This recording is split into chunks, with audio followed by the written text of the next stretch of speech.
Chapter 200, He actually ran away. Gu Yundong frowned. Just as she was about to ask who he was, she saw that person jump up in shock like a mouse seeing a cat and run away. Gu Yundong was speechless. Did she have the word fiendish on her face? Hey, isn't that Zhao Dafa? A familiar voice suddenly came from behind. Gu Yundong turned around and saw Qingyuan's family coming over. The one who spoke was Madame Zhou. She was holding a basket filled with various vegetables. Zhao Dafa. So he was the Zhao Dafa that Zhuangzi was talking about. Gu Yundong looked thoughtfully in the direction where he had run off before asking Madame Zhou, I was about to look for you. I asked Yongfu to invite you over for a meal. I haven't seen you all this time and was thinking about what had delayed you. Gu Yongfu was standing at the back, talking to Niu Dan. When he heard this, he looked up and said, Don't worry, eldest sister. I will definitely complete the mission. Isn't that so? Madame Zhou smiled and said, Your Yongfu is too eloquent. That little mouth of his is so eloquent. If we didn't come, we would feel that we had committed a heinous crime. However, we can't come empty-handed. Look, we picked some vegetables from the field and we were delayed for a while. Auntie, you're too kind. As she spoke, she turned around and didn't see Feng Daning's family. Only then did Yongfu say, Aunt Hohot is not at home. Uncle Feng said that he is building a house. He's too busy to come. Feng Daning was now a busy man. Ever since he helped Gu Yundong build that green brick house, many people had lined up to ask him to build a house. Now, he had 2 tasks on hand and was extremely busy. Coincidentally, Lu Hohot had brought the 2 children back to her parents' house yesterday and had not returned today. Gu Yundong nodded and left with Qingyuan and the others. It was only when they arrived at the Gu residence that Qingyuan and the others realized that she had actually bought servants. They had not heard anything for the past 2 days. She was too low-key. Looking at how energetic these people were, she must have spent a lot of money. The Gu family was really getting better. Gu Yundong quickly roasted the meat she had prepared the day before and added her own condiments. In an instant, the fragrance filled the air. The children sniffed hard and looked at the food on the barbecue rack. Gu Yundong tried the raw deer meat. Yes, it was tender. She roasted a few more skewers and moved aside to let the others do it while she chatted with Qingyuan. Only then did Qingyuan know that the Gu family's business was actually working with Shao Qingyuan. Actually, this was good too. Qingyuan had a good impression of Shao Qingyuan and was not as afraid as the people in the village. This meal of roasted meat lasted until the sky darkened before everyone dispersed reluctantly. The Tong family swiftly packed up their things. Gu Yundong stood in the courtyard and looked at the new house. He smiled exceptionally happily. They could stay in the new house today. Not only her, but Madame Yang and the 2 little ones were also jumping around happily. They lay on the bed and could not fall asleep. It'll be good if we can find father. Gu Yongfu sighed faintly. He was the one who missed Gu Dajiang the most. Whenever there was a joyous occasion at home, he hoped that Gu Dajiang would be there too. It would be perfect if the family could reunite. Gu Yundong patted his head. We will find him. After chatting for a while, Gu Yundong let the 3 of them sleep. Then, under Madame Yang's eager gaze, she decisively went to the room next door to sleep. She slept so comfortably in the new house that the entire family woke up late the next day. Gu Yundong sat up in a daze, vaguely thinking that she had forgotten something. Chapter 201, Role Model. It was not until Madame Dong came over and handed her the school bag that she suddenly woke up. Yes, she had to send Yongfu to school today. Gu Yundong cursed in her heart. She thanked Madame Dong and ran to Madame Yang's room with the school bag. Madame Yang had already woken up. She had developed a biological clock. Although she slept especially comfortably today, she did not wake up much later. The 2 little ones were sleeping messily on the bed. She searched for a long time before she found Yongfu's head on the other side. She took the opportunity to dig Young's head out of the blanket to prevent her from suffocating. Yongfu, wake up, wake up. She pinched the little fellow's nose.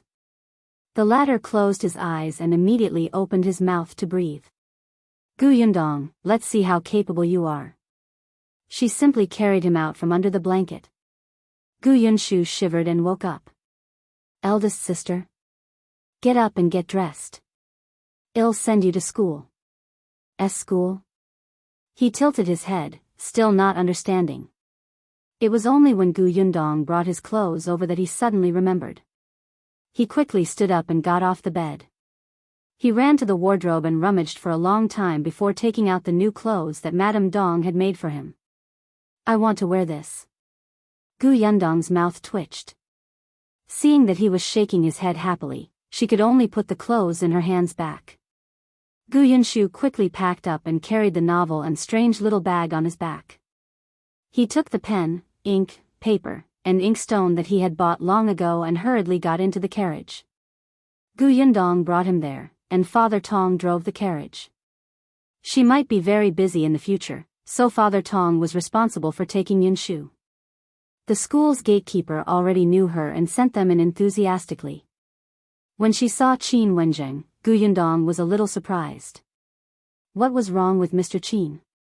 He looked very haggard. However, Qin Wenjing sneered. He saw through her thoughts at a glance. If not for you, would I be so busy?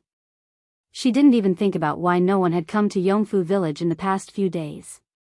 Didn't she know how big the commotion in Jinxiu restaurant that day was? It was all because he had helped her block it. If she really had a conscience, she should have expressed it. Just as this thought came to his mind, Gu Yundong handed him a bag of things with a serious expression. I know that the last time Master Qin sent all the sugar away, you didn't keep any for yourself.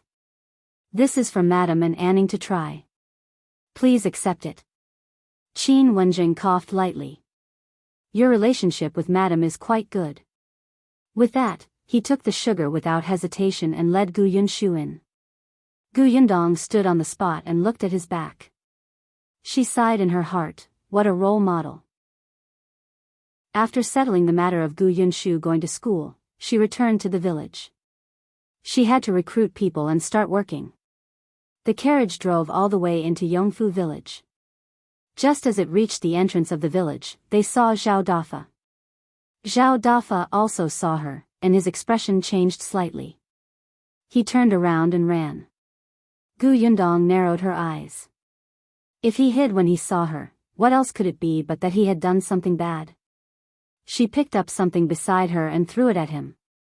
Zhao Dafa exclaimed and stopped in his tracks. Gu Yundong jumped down from the carriage. Father Tong, who was driving the carriage, blocked Zhao Dafa's way first. He had no way to retreat. He could only turn around and look at Gu Yundong with a dry smile. Did you do something to me? Gu Yundong sized him up. Otherwise, why would you run away for no reason? Chapter 202, Recruitment. Zhao Dafa shuddered and hurriedly explained, I didn't do anything. I don't really believe it. Really, I swear. Zhao Dafa was about to cry. That woman from the Qin family asked me to visit your house more often. I didn't agree. I rejected her. I didn't think of stealing. I'm different from a hooligan like Hu Liang. You can't hit me. Zhao Dafa was really afraid of Gu Yundong. Not only did he see how Gu Yundong dealt with Hu Liang and the others, but he also saw the scene of Hu Liang's legs being broken. He remembered that because Hu Liang had scolded Gu Yundong a few more times, he had been tortured to death by the Peng family servants. That day, when he was in the county city, he saw it with his own eyes. When he returned, he had a nightmare. When he met the Gu family, he avoided them. Zhao Dafa was certain that Gu Yundong was definitely related to the Peng family and was not someone he could offend. Gu Yundong could roughly tell from his words that Madame Fong and her daughter did want Zhao Dafa to cause trouble for her family, but Zhao Dafa was afraid of her and rejected them. It was not difficult to understand what Zhuangzi had said about the two of them quarreling.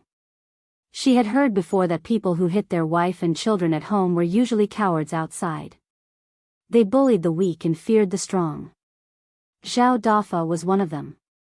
Can I leave now? Zhao Dafa asked in a low voice. Gu Yundong looked at him and did not know what to say. He nodded and ignored him. He got back into the carriage. She was very busy. When she got back, she started recruiting people to prepare sugar. She had also chosen a temporary address. Chen Liang had helped her find it. It was a family with the surname Lu in the village. That family was a young couple who lived with their father. There was a huge courtyard at home. It was said that it had been used to raise chickens a long time ago. However, a few years ago, there was a chicken plague and more than half of the chickens died. Not only did the Lu family suffer a huge loss, but they also owed an external debt. Last year, they had just paid off all their debt before their son married a wife. When they heard that the Gu family wanted to rent their courtyard, the three of them agreed. Due to the size of the courtyard and the noise of sugar making, Gu Yundong's rent was 800 copper coins a month. She had a place, but she was short of manpower. Gu Yundong began to recruit openly. At first, she considered the people who had built a house for her family. However, these people weren't free now and followed Feng Danning everywhere. Chen Liang was enthusiastic and helped her pass the message yesterday. Therefore, when Gu Yundong returned home from the county city, there were many people gathered at the entrance of the Gu residence. Not only were there people from the village, but there were also many people from the neighboring village. Upon seeing her return, all of them rushed forward and asked, Yundong, is your family really going to hire someone to help with the work? How much is the salary? Yundong, are you really going to build a workshop? Yundong, what do you think of me? I'm very strong. I can do anything you want me to. Yundong, Gu Yundong was surrounded and almost pushed through the door. All of them were calling her so affectionately. They had clearly not spoken before. She coughed lightly and stood on the steps. Everyone, listen to me. I do want to set up a sugar workshop, but the workshop can only be built after spring. At the moment, I can only borrow the Lu family's courtyard to use for the time being, so I won't hire many people. About 10 people will be enough. The salary will be set at 500 copper coins a month. If you do your job well, it will naturally be increased. 500 copper coins was a lot. Of course, the workers have to be diligent when I hire people, and, Miss Gu, what do you think of me? I'm very efficient. Gu Yundong was interrupted before she could finish speaking. She frowned slightly and looked at the person who spoke. She did not recognize him. He did not seem to be from the village. However, Dong Xiaolan's expression instantly turned ugly when she saw this person. Chapter 203, from Yongfu village. Gu Yundong ignored the person and continued, there's one more thing that I have to say in advance. Because there are not many people to hire, we will choose from the locals of Yongfu village first. But don't worry, in the future, the workshop, I'm from Yongfu village. Choose me, the person shouted again. Gu Yundong was not very patient to begin with. Moreover, this person had interrupted her again and again. She shot a cold gaze at the woman who had spoken. She looked young, about 17 or 18 years old, but she was dressed like a woman. She must have married. Even if you're from Yongfu village, I won't choose you. The person was still smiling, but when she heard this, she was stunned for a moment. Her face immediately turned stiff. Why don't you choose me? Why not? I'm agile and diligent. Didn't you say your request just now? Isn't it just right for me? Madame Dong snorted coldly and said, how are you good? You're already married. You can't be considered a member of Yongfu village. The other villagers knew that there were few spots, so they naturally agreed. That's right. You've already married into the Liang family village. How can you still have the face to come to Yongfu village and say that you meet the request? Li Xianquan, don't come here to join in the fun. Hurry up and go home to nurse the children. Let's go. Don't block us. Yundong hasn't even finished speaking and she's already shouting non-stop. Does she know the rules? Li Xianquan almost stomped her feet. She glared at the people who spoke and shouted, even if I am married, she's still from Yongfu village. I'm not leaving. I want to work in her workshop. Then, she looked at Gu Yundong. When will your workshop start working? I'll be the first to go. Gu Yundong was so angry that she laughed.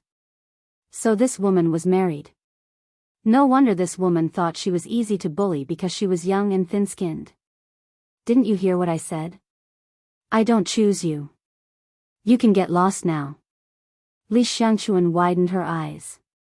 Girl, how can you say that? Who are you telling to get lost? You're just a little girl who has just come to Yongfu village. Why are you so insensible? Gu Yundong completely lost his patience and said to Tong Shuitao, throw her away. Tong Shuitao was already itching to give it a try. One look at this woman and one would be displeased. She was the one who was insensible. When the young miss spoke, she would always interrupt her, and her voice was especially loud. She walked towards Li Xianquan. The latter did not take the soft and weak Tong Shuitao seriously at all. She sneered and did not move. It was only when Tong Shuitao grabbed her waist and dragged her out that everyone suddenly gasped. Li Xianquan was not thin at all, especially after giving birth. She had never lost weight, not to mention that she was taller and stronger than that girl. But now, she was easily dragged away. Li Xianquan widened her eyes and panted. She hurriedly shouted to the side, "Are you dead? Can't you see that your wife has been bullied?" A lean man at the side immediately rushed out. He did not even look at Tong Shuitao. Instead, he shouted at Gu Yundong, "Tell her to let him go, do you hear me? Otherwise, otherwise what?" A cold voice came from behind him. This voice was very familiar, so familiar that the man felt a chill run down his spine and almost jumped up. Li Xianquan was also stunned when she saw who it was. Chapter 204, All afraid of Shao Qingyuan. Shao Qingyuan asked again, "Otherwise what?" The man slowly turned his head away and his face instantly turned pale. He could not speak for a long time. He stammered for a long time but could not express himself clearly. Shao Qingyuan's face was cold as he looked at Li Xianquan. "Who asked you to come here?" Li Xianquan was a little braver than her man, but not by much. She said softly, I came to the workshop to work." "No need. Get lost." Li Xianquan shrunk her neck and tried her best to defend herself. "This isn't your workshop. If you say you don't need me, then I'm not needed. This is my workshop." Shao Qingyuan stared at her and said word by word. Li Xianquan's eyes widened, and so did the others present. Then, they all turned to look at Gu Yundong. The latter shrugged. "Yes, this workshop is indeed a collaboration between Shao Qingyuan and me. He introduced me to young Master Lu and made a guarantee so that young Master Lu would lend me money. That was why I opened the workshop, so this workshop is half Shao Qingyuan's." This was what they had discussed in private. After all, this was easy to accept. If everyone knew that Shao Qingyuan had actually saved a few hundred taels of silver, who knew how much trouble he would cause? Therefore, they might as well borrow Lu Wei's name and use it. Perhaps it could even serve as a deterrent. As expected, when she said this, the villagers' gazes became complicated. However, for some reason, a few people quietly retreated. Gu Yundong's eyes lit up. Oh my, so Shao Qingyuan had such an effect. When Li Xianquan and her husband heard this, they turned around and left, not daring to say anything about going to the workshop to work. The originally noisy crowd also began to discuss softly. Then, a large group of people left. There was no need for Gu Yundong to emphasize the recruitment conditions. Shao Qingyuan was like a stabilizing force. He stood there, and many people who were originally scheming left. The rest were villagers whose families were really in trouble and needed this job, as well as people who didn't have any conflicts with Shao Qingyuan and didn't feel guilty or afraid. But there were still too many people, so Gu Yundong could only choose a few. In the end, 8 men and 3 women were left behind. They were all in their prime. Including Dong Xilan, the Lu family of 3, and the village chief's second son, Qin Jinbao, there were a total of 16 people. After confirming the candidates, Gu Yundong took out a contract and read the terms to them. If there were no objections, they would press their thumbprints and start work in 2 days. Only one woman objected and did not sign the contract. Gu Yundong did not force her. The 16 people became 15. Gu Yundong explained the things to take note of and also said that this was a short-term job that would only last for 4 to 5 months. However, if it was suitable, the work would continue next year. When the workshop was built, it would be even more standardized. Short-term work could also become longer. No one had any objections when they heard that. At this time, there was no farming to do, and it was difficult to find things to do outside. They sat at home all day and ate food without work. They were also anxious. Not to mention that the Gu family paid them a lot of money and the work was not heavy. When the 16 of them went home, their families were happy. They all urged them to do their best and strive to stay after the workshop was built next year. After everyone left, Gu Yundong put away the contract. He then had the time to ask Shao Qingyuan, who is Li Shangxuan. Chapter 205, She's from the Li family. Shao Qingyuan's expression was cold. Someone from the Li family. Gu Yundong did not understand at first. After a while, he reacted. The Li family? Wasn't it the family that adopted Shao Qingyuan? Heh, this shameless person actually dared to come over even though she knew that Shao Qingyuan lived nearby. After Shao Qingyuan left, Madame Dong said to her that Li Shangxuan is only a year younger than Qingyuan. She has been domineering since she was young. When Qingyuan was young, she bullied him countless times.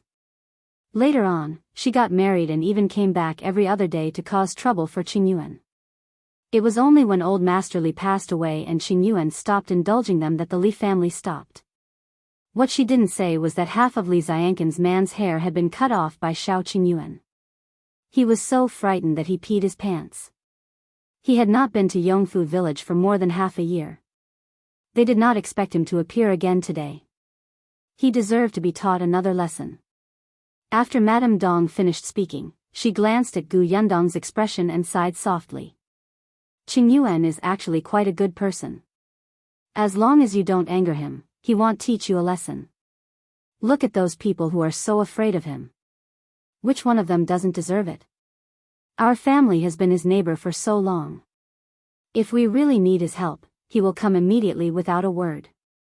Don't think that he hasn't married yet. That's because others have ruined his reputation and don't understand his character. Otherwise, with his appearance and ability, the number of girls who want to marry him can line up from our village to the town. Ahem, a light cough sounded at the door. Dong Xilan looked up and saw that Shao Qingyuan had returned. She quickly stood up. There's still soup stewing in the pot over there. I'll go take a look. With that, she slipped away. Gu Yundong also stood up. I'll go and see how the Lu family's courtyard is cleaned up. She slipped past him and ran away. Shao Qingyuan stood on the spot and thought about her slightly evasive gaze. Was she shy? He lowered his eyes and smiled. In the following days, Gu Yundong was exceptionally busy. The Lu family's courtyard had been tidied up, and all the necessary tools were available. The hired people also began to work. Shao Qingyuan and Chen Hongyi were the ones who went to buy the sugarcane. They had already visited all the nearby villages, so they went further away. The Lu family made black sugar. After that, Gu Yundong brought it back and processed it into white sugar in her courtyard. The 6 members of the Tong family were all helping. Gu Yundong had also raised their monthly allowance. She had told the Tong family in advance that the production of white sugar was an order from the emperor of the capital. If anyone leaked the formula, their entire family would be executed. The Tong family was honest to begin with. When they heard this, they did their best and controlled the process tightly. The sugar production went on in an orderly manner. When it was almost done, Gu Yundong began to plan to open the shop. After checking the calendar, the nearest good day was 2 days before the Laba festival. Gu Yundong took a look. Wasn't this perfect? They could cook Laba porridge when they went home after buying sugar. Hence, she set the date to the 6th of December and asked Lu Wei to help promote it. Lu Wei was not afraid of publicity. It did not take long for everyone in his circle to know.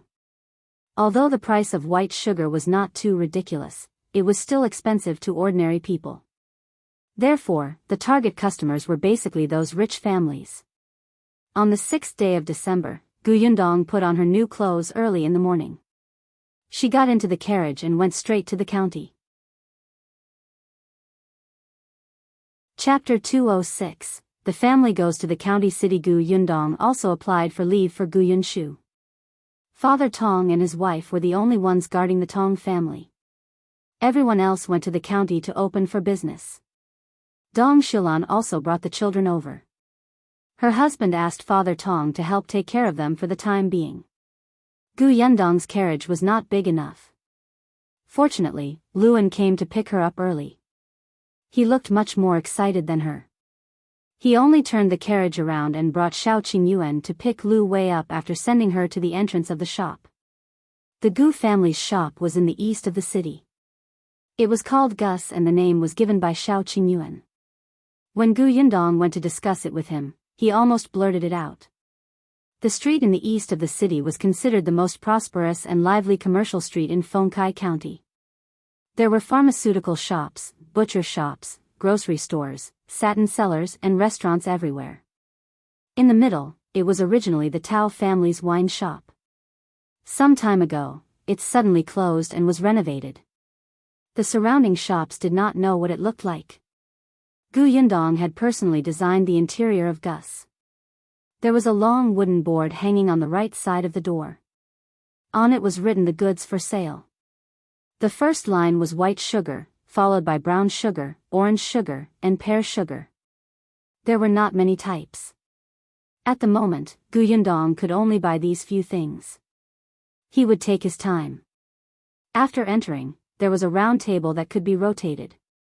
The table was tied with clean straw, a few candied haws, and lollipops. Next to it was a counter. This counter was different from other shops. It was beige in color and had a round arc. It was carved with patterns and looked much brighter. There were all kinds of cabinets around the shop. There was a wooden sign hanging on each of them, indicating the name and price. She even divided the first-grade white sugar and the second-grade white sugar. After all, the Tong family had just started making them. There would always be some faulty products when they were not familiar with them. Actually, it did not affect them much. It was just that they were not that white. This kind could be sold at a lower price. The backyard of the shop had also been tidied up. Gu Yundong and the others had arrived early and the shop wouldn't be open until a particular time, so they went to the backyard together. Dong Xilan said enviously, "Yundong is so capable. She even has such a big house and shop in the county. You'll have it sooner or later." Gu Yundong poured a glass of water. The last time Uncle Zheng came back from the county, didn't the doctor say that he would slowly recover after recuperating for a while? By then, Aunt's life will be better. Besides, Zheng Jia, Zheng Yu, and Zheng Lu are so sensible. Your good days will come later. Some time ago, Shao Qingyuan took Uncle Zheng to the best medical center in the county to see a doctor. Perhaps because he had eaten well recently and was in a good mood, Zheng Hu's condition was very optimistic. Now that Dong Xiulan was working in the workshop and the 3 children had helped a lot, and Gu Yundong would pay her, the Zheng family was indeed prospering. Dong Xiulan's smile widened.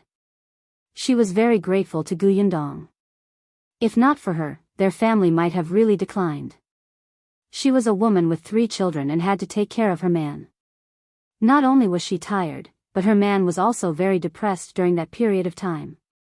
He almost gave up on himself and felt that he was a burden to them. Shao Qingyuan happened to be in the prefectural city at that time. He didn't know the situation even if he wanted to help. Now, everything would really be fine.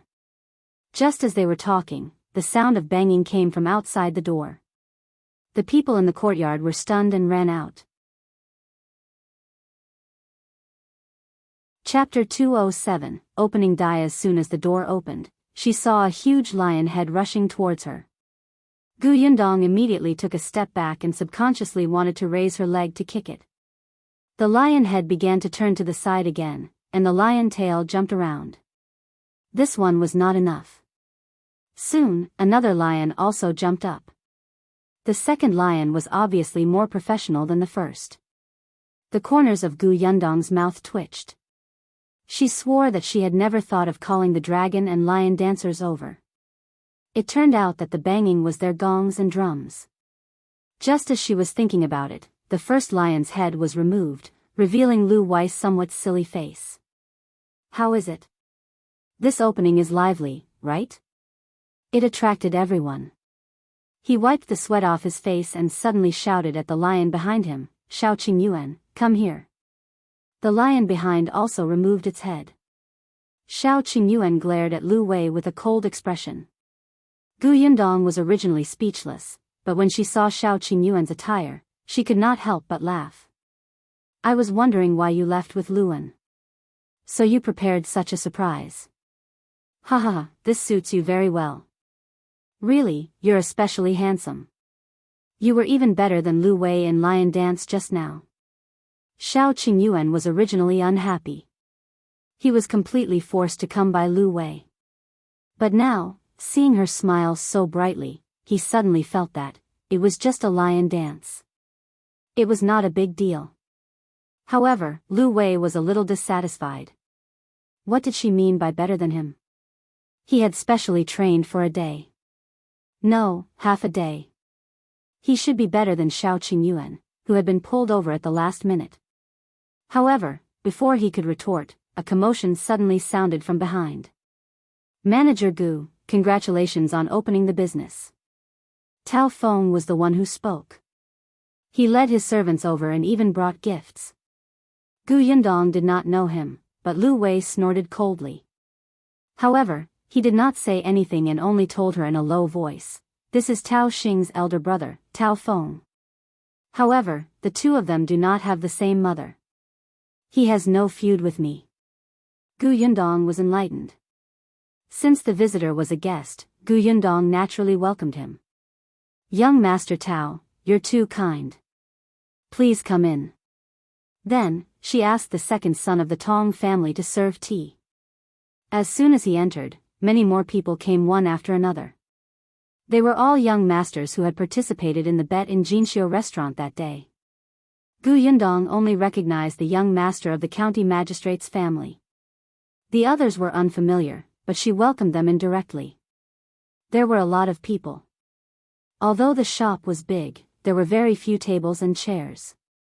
Gu Yundong could only ask Shao Qingyuan to borrow stools next door. Unexpectedly, when she turned around, she found Shao Qingyuan looking at Tao Feng. She pursed her lips slightly and recalled that last time at Jinxiu restaurant, he had also stared at the Tao family for a long time. Gu Yundong did not understand. Did Shao Qingyuan have any conflict with the Tao family? It didn't look like it.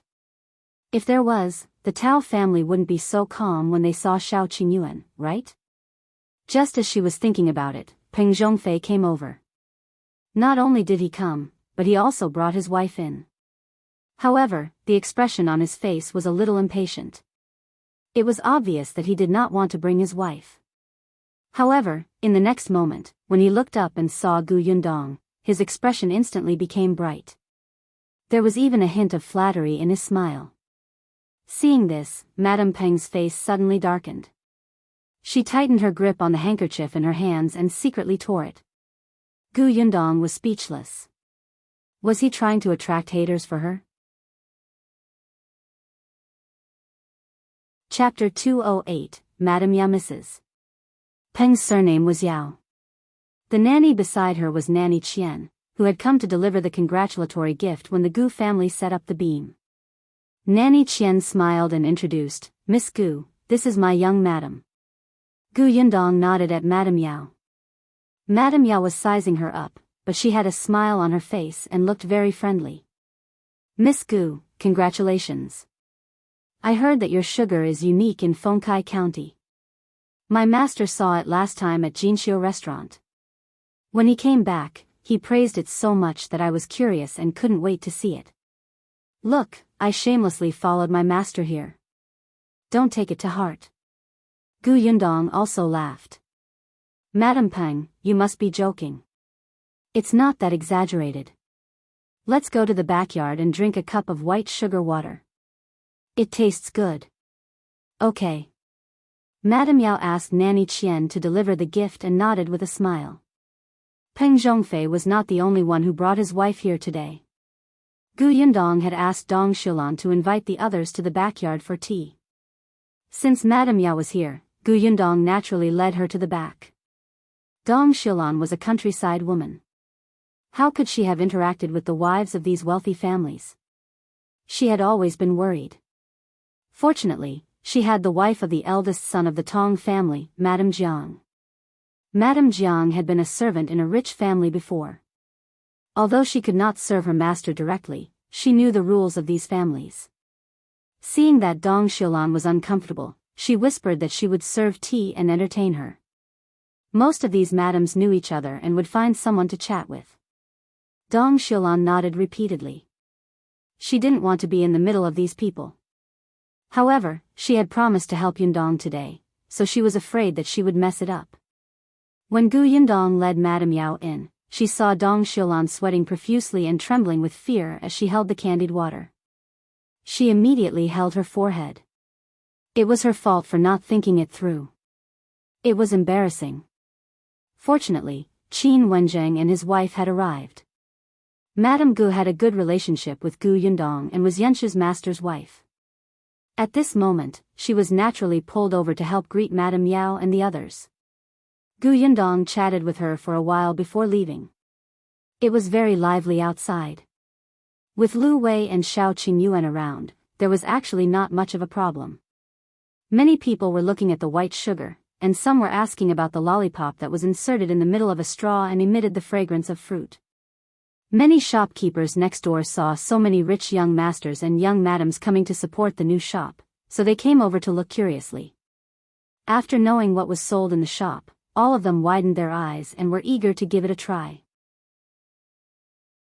However, when they heard the price, they were still a little afraid. This candy was good, but 100 copper coins per tael was really unbearable. However, Gu Yundong was not worried about the customers at all. After the opening, her sugar would be sold like crazy. I want 50 pounds. I want 100 pounds. I don't want much. 20 caddies is enough. Gu Yundong looked at the people who rushed to the counter with silver in their hands and asked their servants to block the counter with white sugar, as if they were afraid that the sugar would be snatched away. Gu Yundong coughed lightly. It's my humble shop's honor to have all of you here today. However, there's a limited number of goods, so each customer can only buy 5 caddies at most. I'll pay more, someone said. Gu Yundong shook her head. Only 5 caddies. In such a short period of time, the amount of white sugar she could produce was limited. How could she sell dozens of caddies? Everyone was extremely disappointed. In the end, they could only carry a small cloth bag out. Peng Zhongfei also bought 5 caddies, but he left after throwing down 20 taels of silver. Madame Yao saw his actions clearly and her eyes could not help but darken. Chapter 209. Call Gu Xian'er over. Peng Zhongfei happily got into the carriage with 5 caddies of white sugar. He didn't even care about Madame Yao's expression. Nanny Qian carefully helped her into the car and advised in a low voice, "Young madam, don't think too much. Young master might just like this white sugar. He'll naturally be happy if he can buy it." Madame Yao snorted and closed her eyes to rest after getting into the carriage. She thought of Gu Yundong, a woman who was full of vitality, capable, and beautiful. However, she wasn't master's type. She hadn't fully matured yet, and master liked someone like Concubine Xiao. Yes, she was not master's type. Madame Yao thought about it and heaved a sigh of relief. Peng Zhongfei's voice sounded in her ear. This candy is too little. I'll ask the Gu family's girl later if she can give us more. No matter what, they had a little friendship, right? She looks better than last time. Madame Yao suddenly opened her eyes. Master, do you think Miss Gu is quite good-looking? Yes, Peng Zhongfei said without looking up. He had only seen her 3 times. The first time, she was a country girl who was dressed in rustic clothes and had a shriveled body. The second time, in Jinxiu restaurant, her expression was much better. She looked energetic, but she looked petty in front of a large group of glamorous young masters. However, looking at her today, if one did not look at her young face, she would look like the wife of a rich family, except for her figure, which was still unattractive. Indeed, it must be because someone was secretly protecting her. Otherwise, how could she have achieved so much in such a short period of time? Madame Yao narrowed her eyes slightly. Nanny Qian, who was beside her, quickly tugged at her. How did you know Manager Gu? Madame Yao secretly took a deep breath and asked softly. Her family. Peng Zhongfei suddenly stopped talking. He couldn't say it. That matter couldn't be leaked. He finally raised his head and glanced at Madame Yao. Why are you asking this? I'm just curious.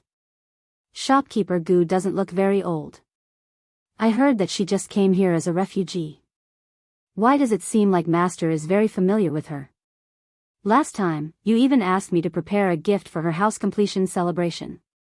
I was just thinking that now that Shopkeeper Gu has opened a shop in the county city, there will be more opportunities to visit her in the future. Peng Zhongfei waved his hand. Indeed. In the future, take care of her business more and take care of her more. I gave them more money today. They should be happy, right? He was referring to the non-existent old man, but it sounded to Madame Yao that Peng Zhongfei was trying to please Gu Yundong. Madame Yao could only laugh dryly and could not continue the conversation. Master did not intend to talk about how he and Gu Yundong met. It seemed that there was more to this than met the eye. Nanny Qian lowered her head at the side and became even more frightened when she heard young Master's words. When they arrived at the Peng residence, Peng Zhongfei carried the bag of white sugar and left. Nanny Qian trembled as she helped Madame Yao back to the Rui garden. As soon as they entered the house, Madame Yao sneered. You're really capable. Nanny Qian knew who she was talking about. She lowered her head slightly and said, Young madam, perhaps that's not what young master meant. That girl can't meet young master's requirements at all. Doesn't that mean that she's capable? After Madame Yao walked around the house twice, she suddenly said to Nanny Qian, Go and call that Gu Xian'er over. Yes, Nanny Qian quickly replied and left. Chapter 210. Don't like that. Ever since Gu Xian'er returned from the Gu family, she had been promoted as a second-class maid. She guessed that it was probably because Nanny Qian had told her about her relationship with Gu Yundong that young madam had such intentions. Perhaps she wanted her to help do something. However, young madam did not see her much after that. This made Gu Xian'er feel a little conflicted. Fortunately, as a second-class maid, her work became much easier. Her monthly salary was also raised, and she even had the time to dress up. She even understood a lot of things in the Peng residence. For example, young madam was a jealous and scheming person, and concubine Xiao was favored. Young master liked women with curves. Be it concubines or servant girls, they were all this type. Unexpectedly, Nanny Qian came over today to say that young madam was looking for her. Gu Xian'er tidied her clothes and hair before following Nanny Qian to the Rui garden obediently. There was no one else in Madame Yao's house other than her. When she saw Gu Xian'er, she looked up slightly. Have a seat. Gu Xian'er was flattered and carefully sat down on a chair at the side. A trace of disdain flashed across Madame Yao's eyes. She took a sip of tea and asked, I heard that you and that girl called Gu Yundong are cousins? Yes, young madam. Gu Yundong is indeed my cousin. It's just that, she hesitated. She doesn't have a good relationship with me. Then how well do you know her? Do you think the young master will like her? Gu Xian'er was stunned. For some reason, she felt excited. However, she still looked like she was thinking carefully. After a moment, she said uncertainly, I don't think so. Young madam, my cousin used to be very weak. I don't know what happened on her way to escape. She has changed a lot. Oh. What's changed? It's just that she's bold. In the past, she cried at the drop of a hat and didn't like to go out. But that day, when I saw her in Yongfu village, I felt that she wasn't messy at all. She talked to people in a very organized way and didn't look like a country girl at all. I don't know if someone taught her. She frowned and thought and answered as if she was not scheming at all. However, Madame Yao narrowed her eyes slightly. Did someone teach her? Then why do you think that young master won't like her? Gu Xian'er touched her head and said softly, I just think that she looks average. Be it her temperament or appearance, she's far inferior to Madame. Young master would never like her. Moreover, if young master really likes her, why didn't he just take her as a concubine instead of letting her hang out with other men in that countryside? Is that so? Yes, so young madam doesn't need to care about her at all. Madame Yao chuckled softly and rubbed the lid of the cup with her fingers. But why do I feel that master seems to think highly of her? Well, Gu Xian'er thought for a moment and said, perhaps something happened between the two of them? Perhaps my cousin helped young master before? That's why young master looks at her differently. It might not be a romantic relationship. Otherwise, my cousin, who has been working so hard with her silly mother and young siblings, would have hurried into the manor to enjoy life after meeting someone like young master, right? Madame Yao nodded. What you said makes sense. Actually, it's very simple if you want to know what's going on between the two of them, Gu Xian'er said softly. Tell me. Chapter 211, How much did you earn? Gu Xian'er said, Young madam, you can invite my cousin to the residence and ask her personally. Will she answer honestly? Young madam, you're extremely smart. Regardless of whether she answers honestly or not, you will definitely get an answer. Madame Yao took a sip of tea and looked at Gu Xian'er with a faint smile. After a while, she nodded. That makes sense. All right, I understand. You can leave. Yes, I'll take my leave. Gu Xian'er went down. When she walked out of the Rui garden, she couldn't control the excitement on her face. Gu Yundong, oh Gu Yundong, this is the price you have to pay for not helping me.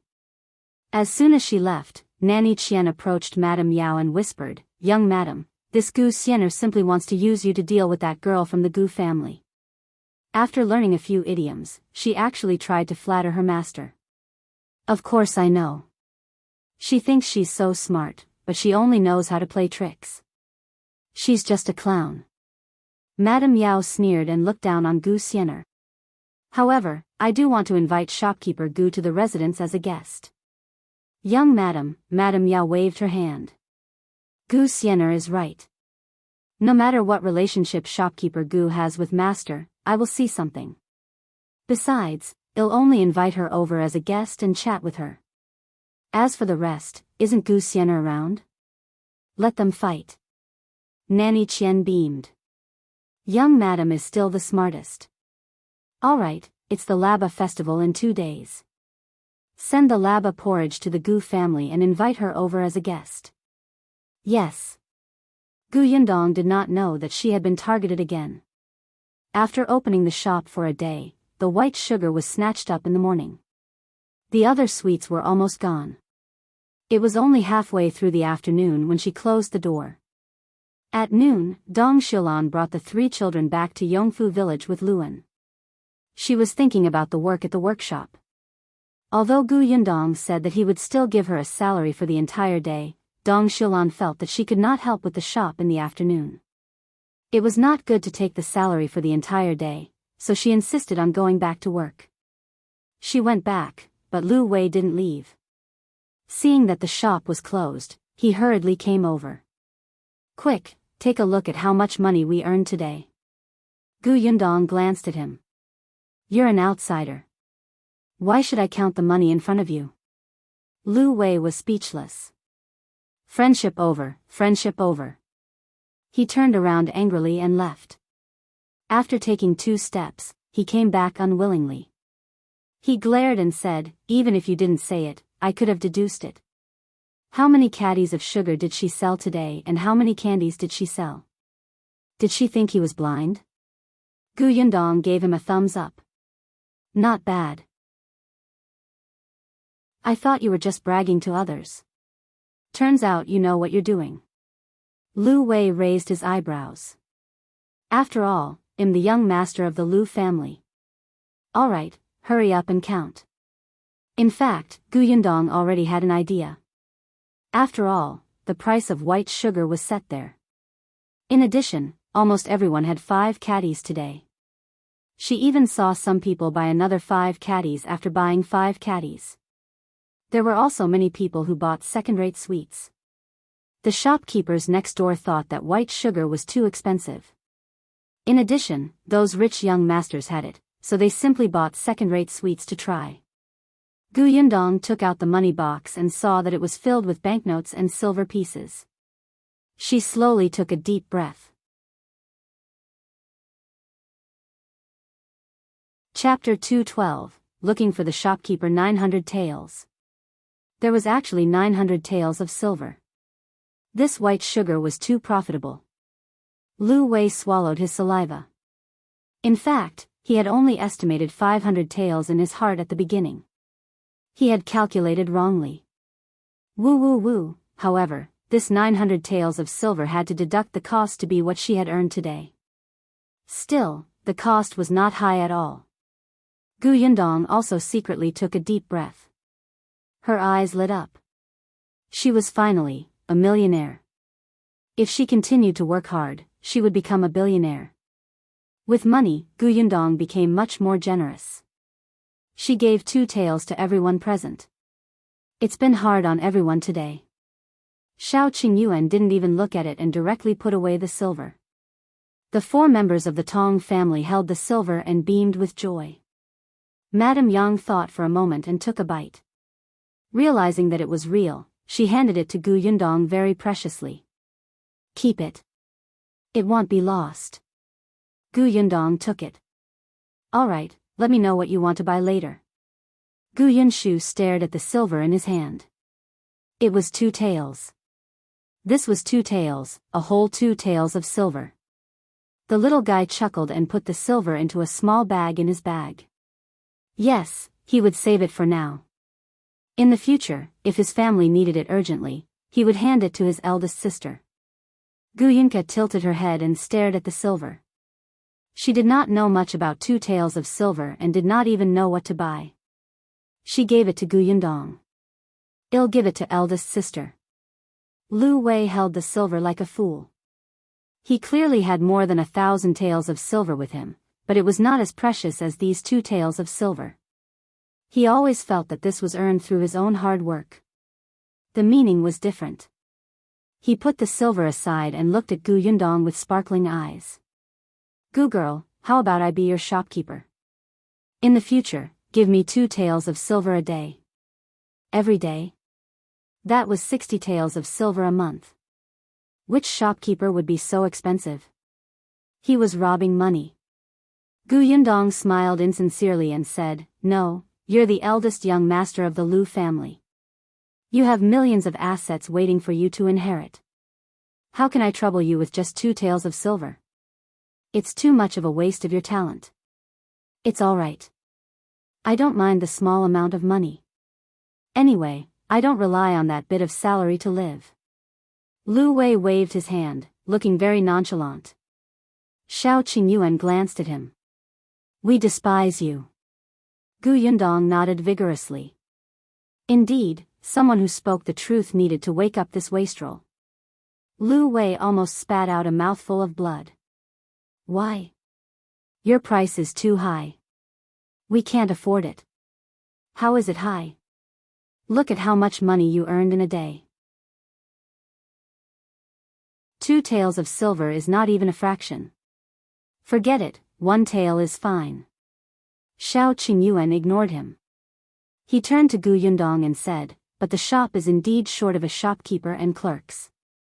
We can't let you look after the shop every day. Unfortunately, my father isn't around." Gu Dajiang had once been an accountant in a restaurant and had some experience. He was actually the most suitable candidate. Lu Wei stomped his feet at the side. "I already said that he'll be the shopkeeper."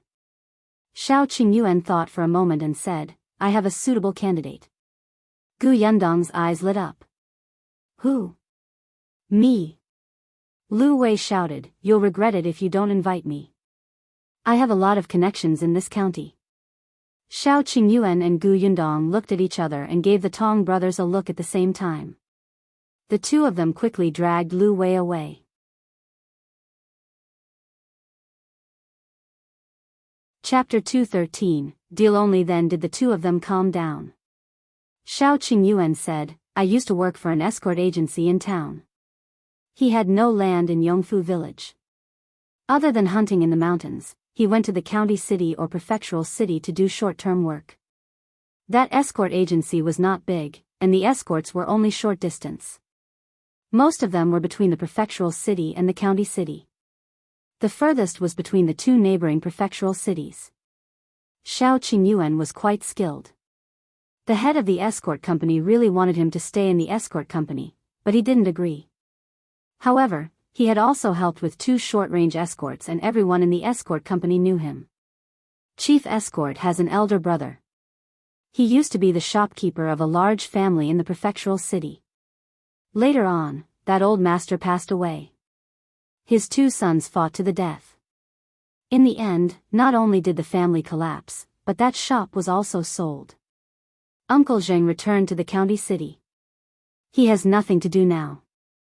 Gu Yundong lowered her eyes and thought for a while. "Is this person reliable?" "Reliable," he replied without hesitation. Gu Yundong nodded. "All right, if you say he's reliable, then he's reliable. Then it's him." Shao Qingyuan saw that she trusted him without hesitation, and his heart suddenly swelled. He secretly took a deep breath. "I'll go find him now." "Okay." It was still early, and the escort agency was not far from here. Shao Qingyuan returned not long after he left. Uncle Zheng was not very old. He looked to be in his 40s and looked very energetic. His family ran an escort agency, and it seemed that he had also practiced martial arts. This was even better. She wasn't afraid of people causing trouble. Zheng Gang had been a shopkeeper for more than 10 years and was a steady person. When he saw that his boss was a little girl in her teens, he was only surprised for a moment. He did not look down on her. Instead, he said with admiration, "Qingyuan told me about it on the way. I really didn't expect such a rare thing to exist in this world. My boss is really capable." He paused for a moment and said, "But you might not know that I used to be a shopkeeper in a cloth shop. The things I sold were different, and I might not be able to meet your requirements. If you're worried, you can let me try to be a shopkeeper for half a month first. If you're not satisfied, feel free to change me." Gu Yundong raised her eyebrows. He knew about the probation period. It won't take half a month. 3 days will be enough. As the saying goes, 1 round is all it takes.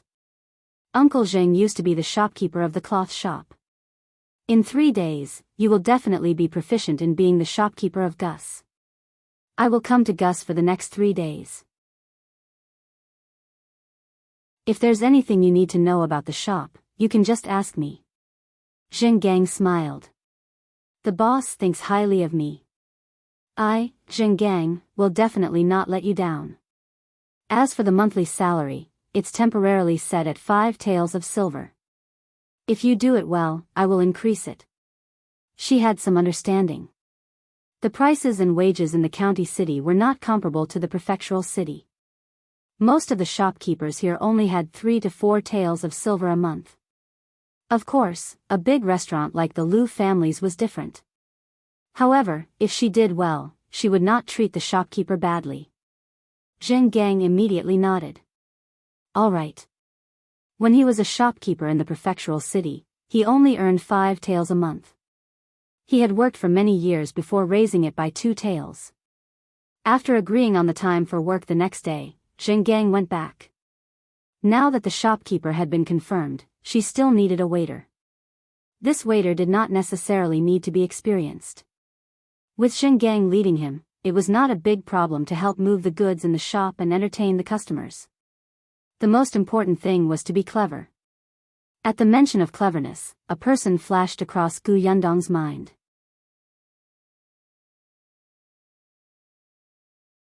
Chapter 214, Zhuangzi. Gu Yundong's mouth twitched at the thought of this person. However, after thinking about it, she still felt that he was the most suitable.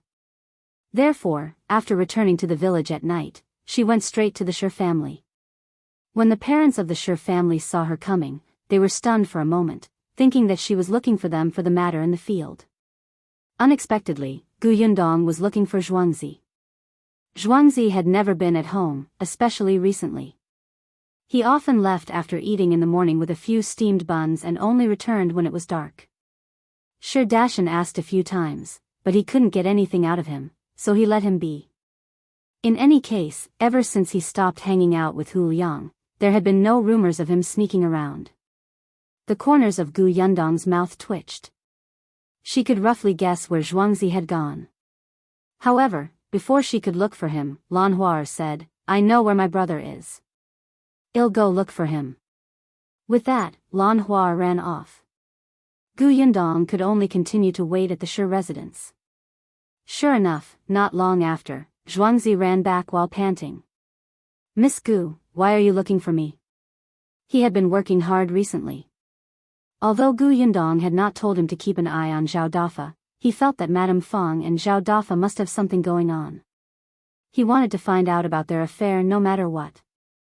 Therefore, other than spying on Madame Feng and her daughter, he also had to visit Zhao Dafa from time to time.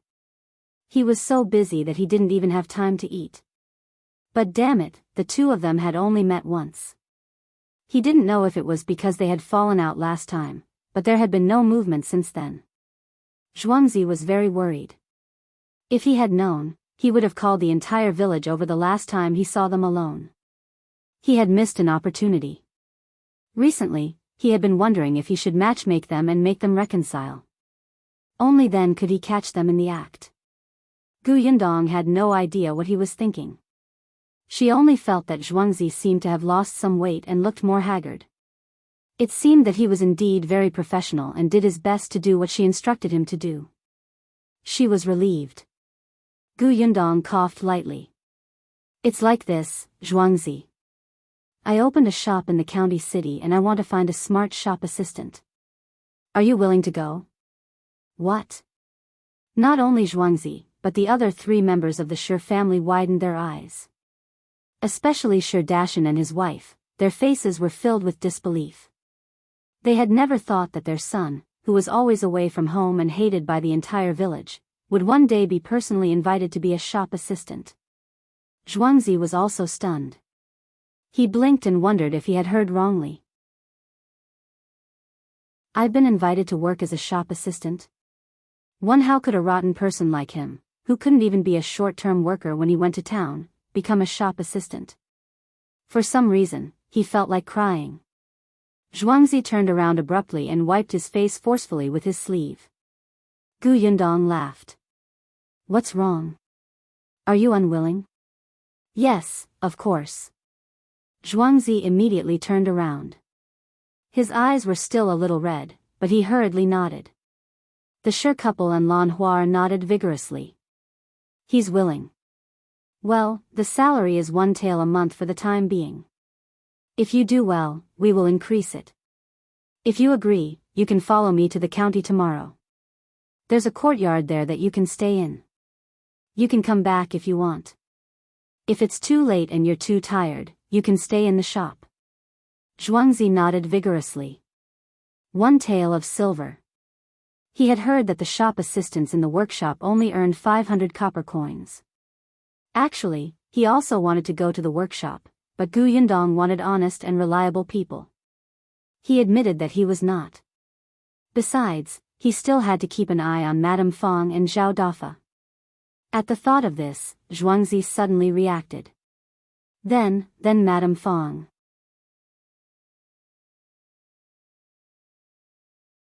Chapter 215. Two people he was most afraid of. Gu Yundong interrupted him. No need. You can come early tomorrow. He had been watching Madame Fong and her daughter for almost a month. Other than asking Zhao Dafa to steal from her house, there was nothing else. Now that her house was guarded by the Tong family, she was not afraid that Madame Fong would find someone to sneak into their house. Besides, there was no reason to guard against thieves for 1,000 days. Her initial thought was to keep an eye on them for a month. Zhuangzi immediately agreed. After Gu Yundong left, he reached out and slapped himself hard. Then, he asked his parents, "Am I dreaming?" "It's not a dream. You can really become a worker in the county city." Sherdashan's honest face was filled with excitement. He patted his shoulder heavily with his rough palm. He also nodded repeatedly. Her son was finally promising. 1 tael of silver a month. Your father and I also have a salary every month now. Now that you have something serious to do, you can get married soon. In the past, her poor son did not have a good reputation. He idled around all day and the matchmakers would take a detour when they saw him. Now, she could even imagine the scene of her hugging her grandson in the near future. Zhuangzi took a deep breath and looked at his parents. He suddenly realized that they were different from before. That's right. Ever since they helped the Gu family manage the orchard, the two of them had been in high spirits and full of energy. Now that he had work to do, their lives would get better in the future. In the end, he looked at Lan Hua and saw that her face was red and excited. He immediately smiled. Wait for me to save up your dowry. The next day, Zhuangzi changed into his best set of clothes and waited at the entrance of the Gu residence before dawn. When Gu Yundong went out, she was almost shocked by the figure in the corner. She thought that Madame Fong had found someone to spy on her as soon as she asked Zhuangzi to come back. When she saw who it was, she wanted to kick him out. Zhuangzi chuckled. Miss Gu. No, boss, do we have to leave? Gu Yundong asked Gu Yunshu, who was also going to school, to get into the carriage before sizing him up. Then, she frowned slightly. Although Zhuangzi was wearing the best clothes, there were still 2 patches on the corner of his shirt. This wouldn't do. The shop assistant was the face of the shop. If he wore patched clothes, others would think that she was abusing her employees and it would affect her reputation. It seemed that she had to think about the work clothes. She asked Zhuangzi to get into the carriage too. The latter shook his head and sat beside Father Tong. "I'll sit outside with the old man." Gu Yundong did not try to persuade him anymore. Then, Zhuangzi watched as Shao Qingyuan came out of the Shao family's house. When he saw him sitting on the shaft of the carriage, the guy naturally entered the carriage. Zhuangzi's eyes widened and he shuddered violently. No, he couldn't be afraid. What was there to be afraid of? He hadn't offended Shao Qingyuan. Right, I heard that the workshop is half Shao Qingyuan's, so he also has a share in this shop. Does that mean he's my boss too? The 2 people he was most afraid of were actually his bosses. How did he end up in such a situation? Why did he take things so hard? Ah! The carriage entered the county city. Gu Yundong first sent her brother to school, then went to the clothing store and asked Zhuangzi to choose suitable clothes. Zhuangzi was extremely excited. Gift? I can choose anything. Shao Qingyuan's cold gaze shot at him. Zhuangzi suddenly shivered and felt a chill on his neck, as if he would be separated from his head at any time. He moved to the side weakly.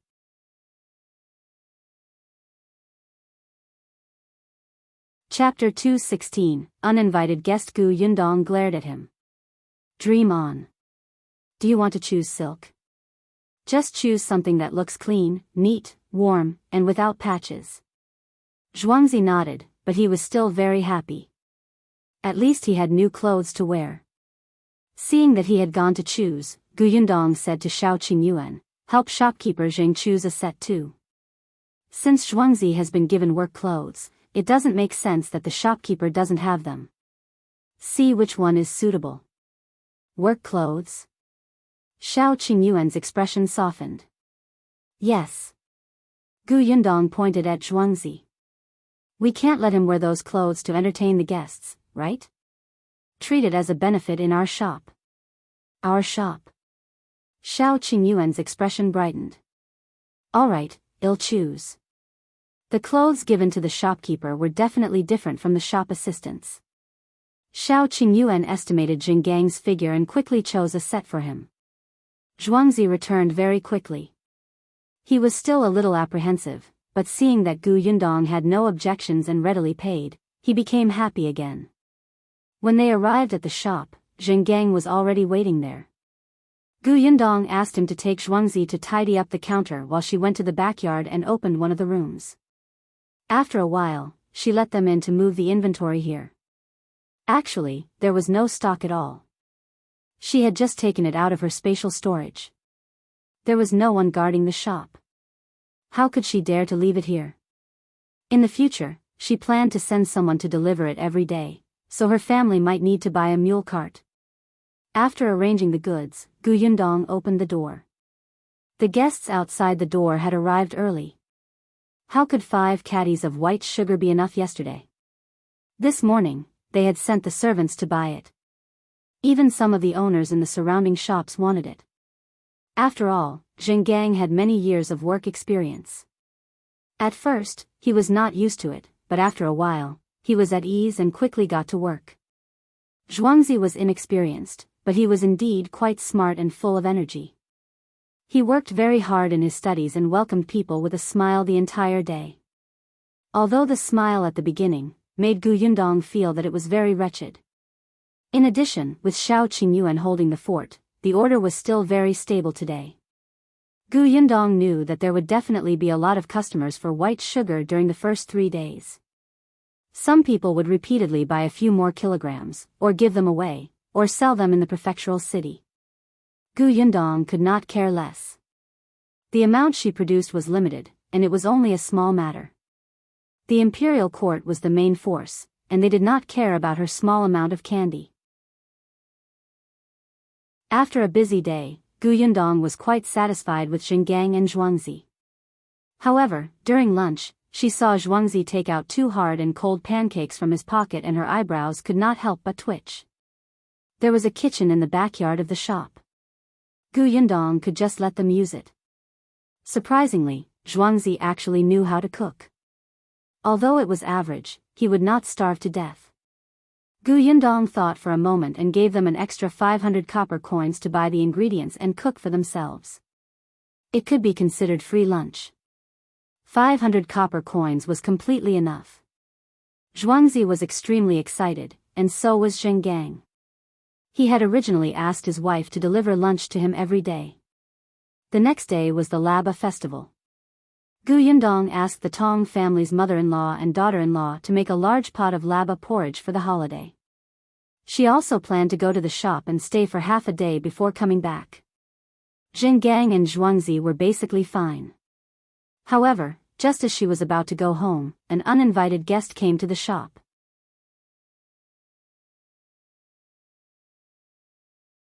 Chapter 217. Finally here it was Nanny Qian. She carried a basket with a smile. This is Laba porridge. Young madam asked me to send it over. Miss Gu has just arrived in Fengkai County. You can try our local Laba porridge and see if it's any different from yours. Gu Yundong was a little surprised. Why did Madame Yao send her Laba porridge? However, Nanny Qian quickly resolved her doubts. Young Madam said that she came to Gus with young master to celebrate Miss Gus opening a few days ago. She hit it off with Miss at first sight. Unfortunately, there were many guests that day and business was booming. Miss was busy, so our young Madam didn't have the chance to talk to Mississippi. As Nanny Qian spoke, she took out an invitation. Seeing that Miss' shop has stabilized over the past few days, young Madam wants to invite Miss into the residence as a guest. Coincidentally, there's a plum garden in the Peng residence. At this time of the year, the plum blossoms are blooming. Young madam sent me over to send miss an invitation. Please don't decline. Huh? Gu Yundong asked. Guest? Invite her to the Peng residence to admire the plum blossoms? No, no, no. She didn't have any romantic cells in her. She was a vulgar person who only wanted to earn money every day and didn't have time to admire the flowers. She had no intention of interacting with Madame Yao. Gu Yundong wanted to refuse, but Nanny Qian seemed to have seen through her intentions and added, Miss Gus' cousin, Gu Xian'er, also misses you quite a lot. It's just that it's not convenient for her to come out at will now. Miss Gu, you can go and visit her and catch up with her. Gu Yundong swallowed his words. She knew it. She hated it when these rich families beat around the bush. Couldn't you just use Gu Xian'er's name to look for her? Gu Yundong accepted the laba porridge and invitation. Your young madam is so sincere in inviting me. I'll definitely go. Thank you. Nanny Qian's mission was completed, and her smile became more sincere.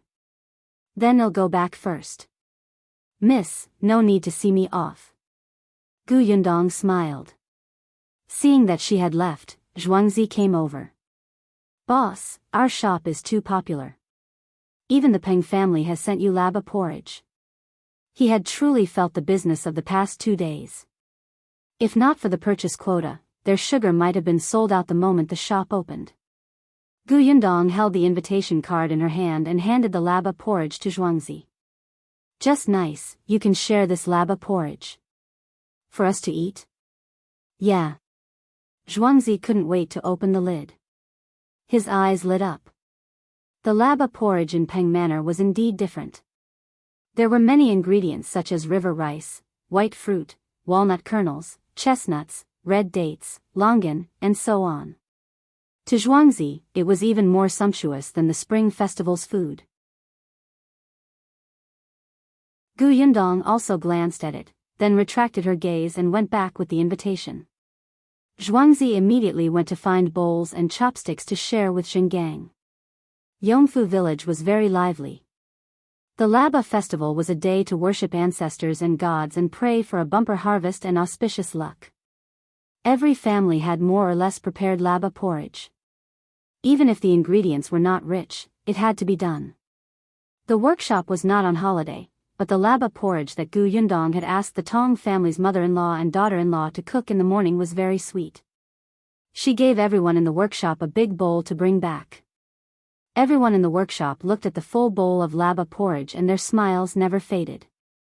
As expected, working in the Gu family's workshop was simply too good. After eating the porridge, they worked even harder. Gu Yundong had been busy for 2 days and had almost forgotten the date she had agreed on with Madame Yao.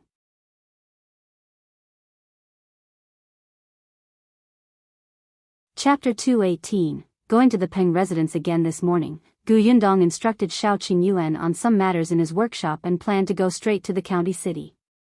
Shao Qingyuan knew about Gu Xian'er's relationship with her and was worried. Gu Yundong laughed. I'm not afraid of her. I'll deal with whatever comes my way. It's fine if she knows her place, but if she really dares to approach me, I can teach her how to behave. With that, she was about to leave with Gu Yunshu. Unexpectedly, this little fellow ran straight to the Zhang family. Not long after, he mysteriously carried a huge bag out and climbed into the carriage. Gu Yundong was surprised. What are you bringing to school? The kid blinked, as if wondering if he should tell her.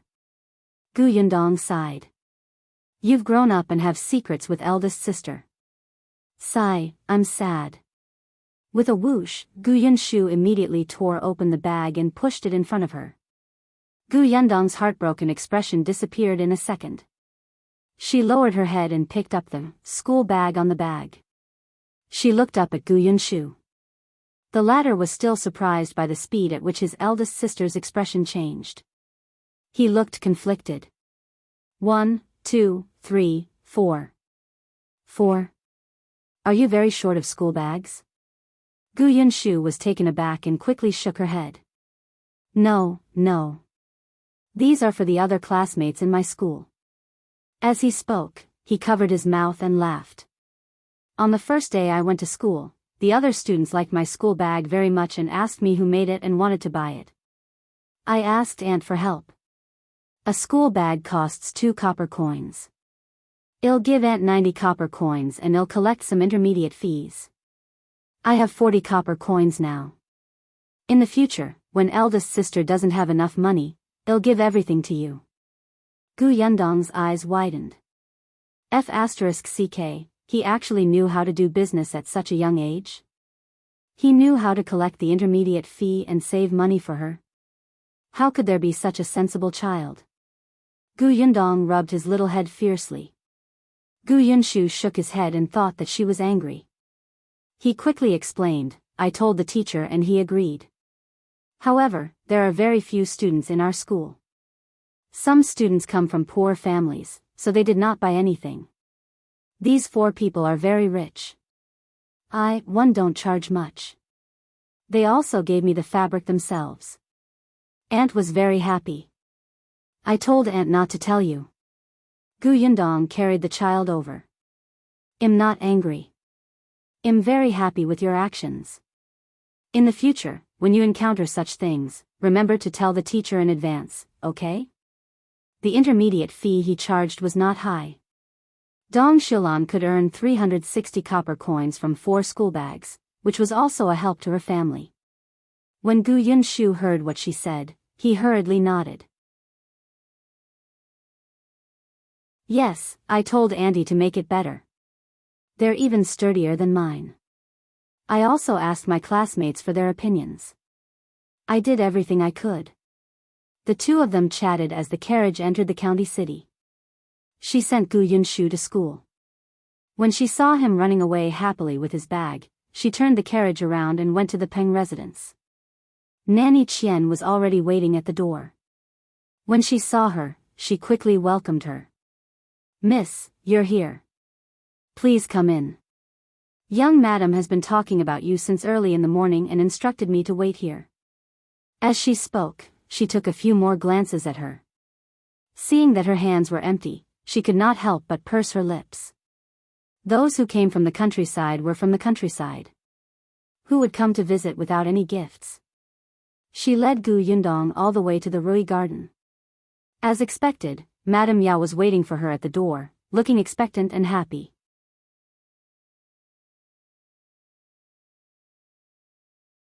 Chapter 219, Madame Yao wants to get information. You're finally here. Come in quickly. Nanny Qian, pour tea for Miss Gu. Madame Yao pulled her hand affectionately and walked inside. The corners of Gu Yundong's mouth twitched. It was too incongruous to be so enthusiastic. Nanny Qian poured a cup of tea for Gu Yundong. Madame Yao said, there's also white sugar in this tea that Miss Gu bought. It's sweet and suitable for us women to drink. Miss Gu, try it. Then, she shook her head. It's too distant to call you Miss Gu. Can I call you Yundong? You can call me Sister Yao too. How about that? Fine by me. Gu Yundong took a sip of tea. She did not really drink it. Strange people in unfamiliar places were strangely enthusiastic. She would be a fool if she dared to eat her food. The moment she raised her hand to drink the tea, she poured the tea into her space. When she put down the teacup, she nodded slightly. It's quite delicious.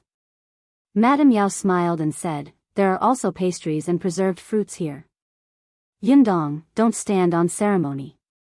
As for me, the last time I saw you, I felt that you suited my taste. We're both straightforward people, so we'll definitely be able to talk together. It's also my master's fault. He knew you long ago and didn't think of introducing you to me. He didn't invite you over either. Last time at your house, he asked me to prepare a congratulatory gift. He didn't tell me in detail, causing me to not be able to get to know you sooner. Gu Yundong thought that Peng Zhongfei did not have the guts to speak nonsense. He would probably have nightmares at night. She was also polite. Young Master Peng is busy. Besides, I'm just a village girl. You're the madam of a big family. He was afraid that I'll offend you, right? No, he's very free. Madame Yao had a smile on her face. And he's full of praises for you. How could he be afraid that you would offend me? Praise? Peng Zhongfei must be crazy. Speaking of which, I still don't know how you met my master, Yundong. I asked my master, and he only said that he hadn't known you for long. Tell me, I'm quite curious. I've been married to my master for several years, but this is the first time I've seen him so protective of a little girl. The corners of Gu Yundong's mouth twitched. Very good. This was a very interesting question. How did they meet? She thought for a moment and said, actually, there's nothing special. It's just that I got to know young Master Lu first. One time, they were drinking tea together in the tea house and I happened to bump into him. Young Master Lu introduced me to him and we got to know each other. Young Master Peng is protecting me. Perhaps, he thinks him pitiful? Is that so? Madame Yao lowered her eyes and took a sip of tea. She nodded. Our master is indeed quite close to young Master Lu, but it's rare to drink tea in a tea house. Didn't they always meet in a brothel? Gu Yundong glanced at her slightly tightened fingers from the corner of her eye and sighed secretly. If you don't believe me, don't ask me. She didn't know what Peng Zhongfei said to her, but it seemed that no matter how she responded, it would make her unhappy. Madame Yao said a few more words to her before saying, Yundong, take a seat first. I'm going to change. I'll be back in a while. When the time comes, well, go to the plum garden to see the plum blossoms. Okay. Gu Yundong watched her leave with a smile. Madame Yao went out, and Nanny Qian followed behind. As soon as the two of them left the Rui garden, Madame Yao's expression changed. She's just a country girl. She's quite pretentious. She even stammered when I asked her questions. It's obvious that she has something on her mind. Madame Yao stood outside the courtyard and glared inside.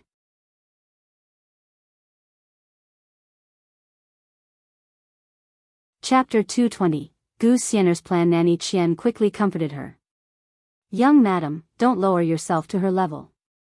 She's unruly and doesn't know anything. I think she's very smug. I said that master was protecting her, and she shamelessly admitted it. Pitiful? Concubine Xiao also said that she was pitiful back then, but in the end, she was brought into the residence by young master. Is she hinting to me that she will enter the residence one day? Nanny Qian nodded repeatedly and echoed, her thoughts were seen through by young madam at a glance. Madame Yao was furious. In the past, there was a concubine Xiao who would beat around the bush and refuse to speak honestly. In the end, she turned around and complained to her master. This Gu Yundong was the same as concubine Xiao. They were not good people. I asked her how she got to know master. She even deliberately mentioned young Master Lu to suppress me. She's very smug about knowing young Master Lu. The more Madame Yao spoke, the angrier she became. She took 2 deep breaths before calming down. Nanny Qian did not dare to speak. Madame Yao slowly calmed down and asked softly, Young madam, what should we do next? Then where is Gu Xian'er? Over by the plum gardens. Madame Yao narrowed her eyes slightly. Have you found out what Gu Xian'er wants to do? At the mention of this, Nanny Qian could not help but sneer. She's stupid and poisonous. She found the scar-faced servant in the residence who poured the night utensils and wanted that servant to break that Gu girl's body and make the two of them a couple. Nanny Qian had been keeping an eye on Gu Xian'er for the past few days because she wanted to know her plan. She didn't expect that after thinking about it, the girl would come up with such a bad idea. She didn't even think about it. If young master really valued the Gu girl, he would definitely investigate what happened in the residence. The first person to be punished would be Gu Xian'er. Those who came from the countryside were from the countryside. Even after staying in the residence for a few months, they were still like this. Except, young madam, will this matter implicate you? Madame Yao said nonchalantly, I only invited Gu Yundong over as a guest. It was the 2 sisters who had a conflict. The one who committed the crime will be Gu Xian'er. What has it got to do with me?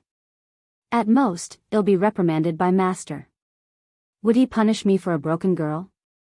With that, Madame Yao returned to the Rui garden. When she saw Gu Yundong sitting there quietly, she immediately smiled. Sister Yundong, you've waited for a long time. Let's go. The plum garden is over there and not far away. It's a good season for plum blossoms to bloom. The scenery is extremely beautiful. Gu Yundong followed her to the plum garden and indeed saw Gu Xian'er there. Seeing this, Madame Yao smiled and said, I heard that the two of you are cousins. You've been separated for so long, so you must have a lot to talk about. Why don't you take a walk in the plum garden? I won't disturb you anymore. I'll go over there and pick a few plum blossoms. Gu Xian'er was about to agree. But Gu Yundong shook her head and said, no need. Sister Yao probably doesn't know. Although she and I are cousins, our relationship has never been good, so there's nothing much to say. I'll go pick plum blossoms with Sister Yao. I wonder if it's convenient for me to bring a few back. Gu Xian'er, Madame Yao was speechless. Nanny Qian was also speechless. However, Gu Yundong was the first to walk into the garden. She looked slightly happy. Why do I have to listen to you? Do I have to jump down obediently even though I know it's a trap? Madame Yao frowned deeply. If Gu Yundong was not alone with Gu Xian'er, how could they fight? Gu Xian'er was furious. She had already made arrangements. Why couldn't Gu Yundong be more obedient?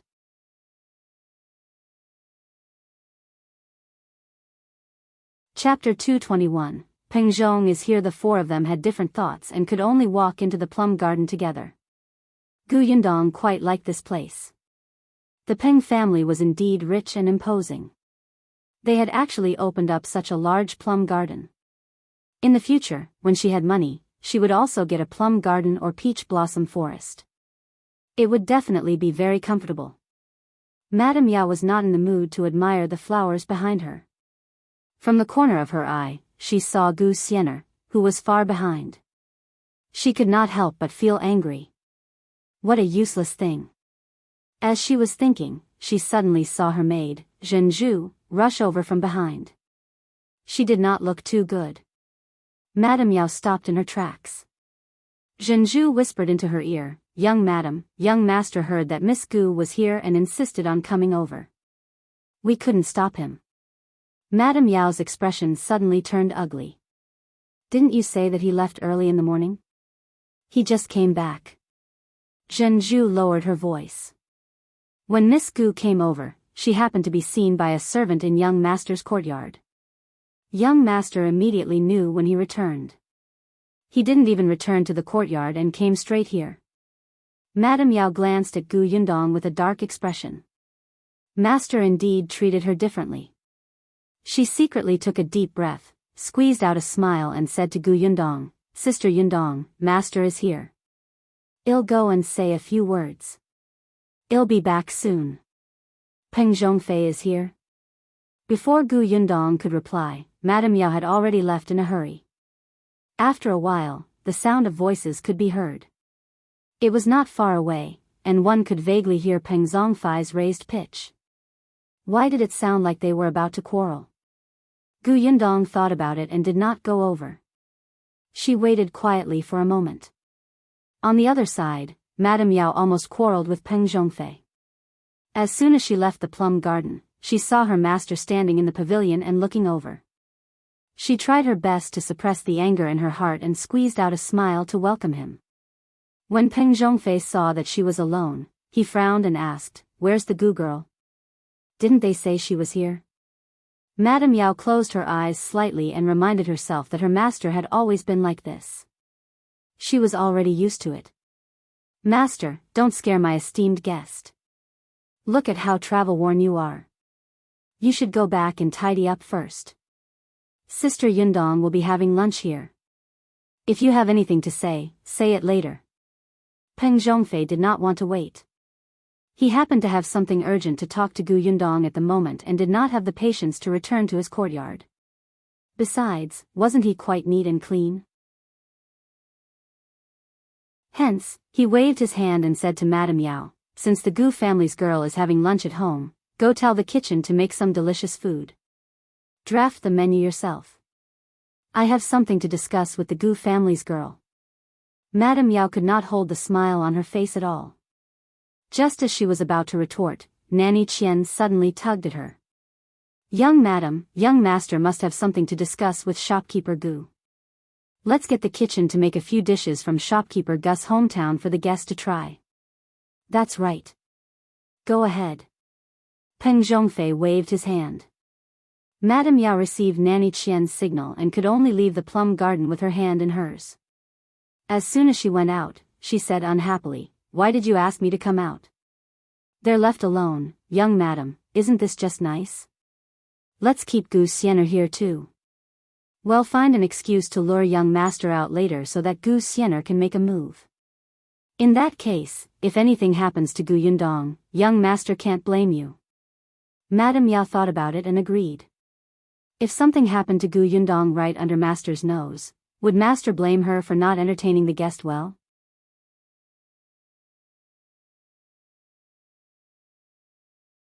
Chapter 222. Gu Xian'er takes action. Madame Yao smiled and asked Zhu to come over. She instructed her in a low voice, "Go and find Xian'er, who is by Concubine Xia's side. Tell her to tell Concubine Xia about master and Gu Yundong being alone in the plum garden." "Young madam, you're killing 3 birds with 1 stone." Nanny Qian smiled until the wrinkles on her face moved.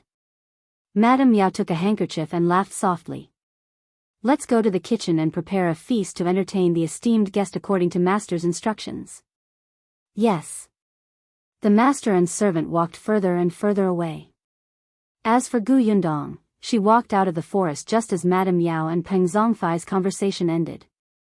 Unfortunately, she was still a step too late. There was no sign of Madame Yao outside. There was only Peng Zhongfei, whose eyes lit up when he saw her. Gu Yundong secretly held his forehead. "Where's your wife?" "Oh, I sent her to the kitchen to arrange the dishes. I have something to discuss with you." "She's a hindrance." Gu Yundong was speechless. Damn, this person's eek must be negative. No wonder Madame Yao looked at him as if he was an enemy. It was simply because this person had it coming. He was shameless, but she still wanted her reputation. It was one thing to have a scandal with others, but with Peng Zhongfei? No, she didn't want to. He had no looks and no character. Gu Yundong turned around and left, completely ignoring him.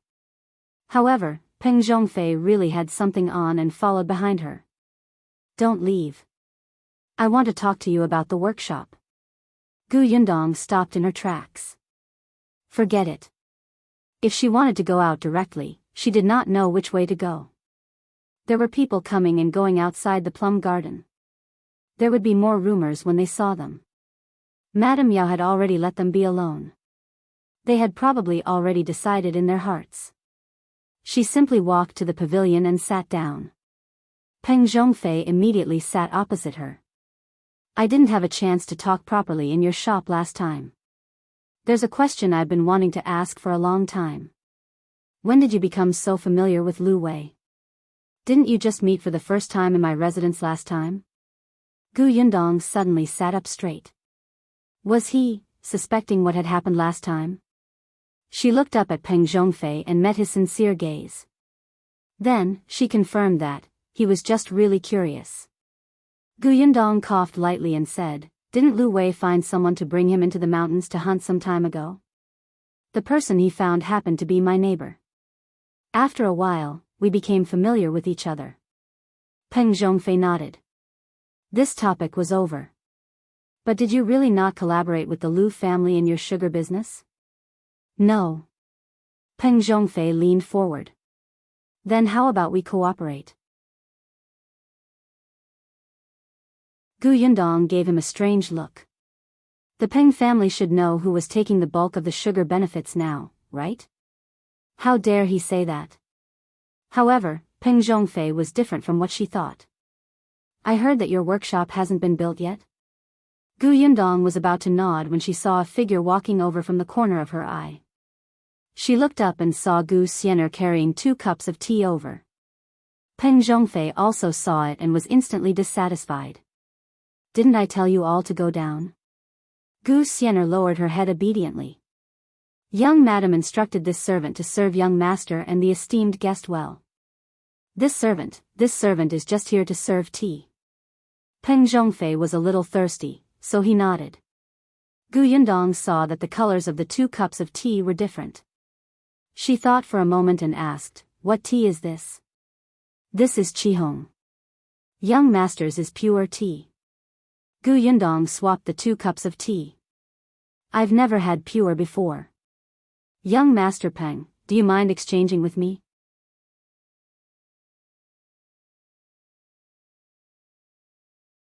Chapter 223:1 Advise you to be a human. Peng Zhongfei didn't care at all. "What's wrong with that? You haven't drunk pure before." "Coincidentally, I have it at home. I'll get the servants to prepare some for you later. You can take it back and drink it slowly." Gu Yundong thanked him and picked up the cup of pure tea. From the corner of her eye, she saw Gu Xian'er's motionless expression. Huh? She changed the tea, but Gu Xian'er was actually indifferent. Could it be that she was wrong and Gu Xian'er did not tamper with the tea? On the other side, Peng Zhongfei had already picked up Qihong and taken 2 sips. Gu Yundong also covered the tea with her sleeves and poured all the tea into the space. Gu Xian'er was satisfied and left with a smile. Gu Yundong narrowed her eyes slightly. Gu Xian'er must have done something, but she did not seem to mind that the 2 of them had changed teacups. Then there was only one possibility. There was something wrong with both cups of tea. With Gu Xian'er's guts, she definitely wouldn't dare to harm Peng Zhongfei. There shouldn't be anything in the tea that would harm his life. Gu Yundong thought about it and felt that there was a 50% chance that she had added something arousing. If that was really the case, Gu Xian'er wanted something to happen between her and Peng Zhongfei. Then, Peng Zhongfei might take her in. Coupled with Madame Yao's personality, she might be jealous and kill her out of jealousy. Gu Yundong was disgusted by Gu Xian'er's actions. However, there was one thing that she could not figure out. Did Madame Yao know about Gu Xian'er's plan? "What are you thinking about?" "I'm talking to you." Peng Zhongfei's irritable voice sounded in her ears. Gu Yundong suddenly came back to her senses. "Oh, are you asking me about the workshop?" "I'm listening." "Our workshop has indeed not been built yet." "What do you mean by cooperating with me?" Peng Zhongfei was slightly satisfied. Then, he said mysteriously, "Your workshop hasn't been built yet. It's just nice. I just got a workshop. It's not far from your village. How about I let you use it? But can you sell me more white sugar? I need at least 50 kilograms a day. 5 kilograms is too little, 50 kilograms. When he sold it, he did not know how much money he could earn. The higher-ups meant that they could not get involved in Gu Yundong's sugar business, but this was a normal transaction and was not against the rules. Gu Yundong exclaimed, "A workshop not far from our village? Did you buy it?" "Pfft, that's right. I bought it. I spent 10 taels of silver and got something for free. I got a workshop and the owner gave his daughter to me as a concubine." His disdainful expression was very annoying. Gu Yundong could not help but frown. She felt that there was something wrong with his words. Looking at Peng Zhongfei's smug expression and thinking about how he wanted to forcefully occupy her blueprint, a bad feeling surged in her heart. "Don't tell me you bought it forcefully. Not only did you occupy his workshop, but you also want his daughter to be your concubine?" Peng Zhongfei snorted coldly. "It's that family who doesn't know what's good for them. I was polite before resorting to force. I came personally to propose with sincerity and even promised to give them 50 taels of silver. In the end, they actually dared to take out a broom and beat me out. Fine, they refused a toast only to drink a forfeit. Then don't blame me for being ruthless. F***ck, you're actually very proud of yourself for doing such a shameless thing? Indeed, a dog can't change its habit of eating shit. Gu Yundong resisted the urge to beat him to death and planned to persuade him to be human. In the end, a maid ran over and panted. "Young master, concubine Xia has fainted." Peng Zhongfei was speechless. He silently turned to look at Gu Yundong. "Why is it that every time you come to my house, something happens?" "He is probably telling you not to do evil." Gu Yundong pointed to the top of her head. "God is everywhere." Peng Zhongfei suddenly stood up. "I'll return the workshop and that concubine. Damn it, luckily I haven't touched her yet." Seeing that the maidservant was still standing at the side, he immediately shouted, "What are you waiting for? Get a doctor for the concubine."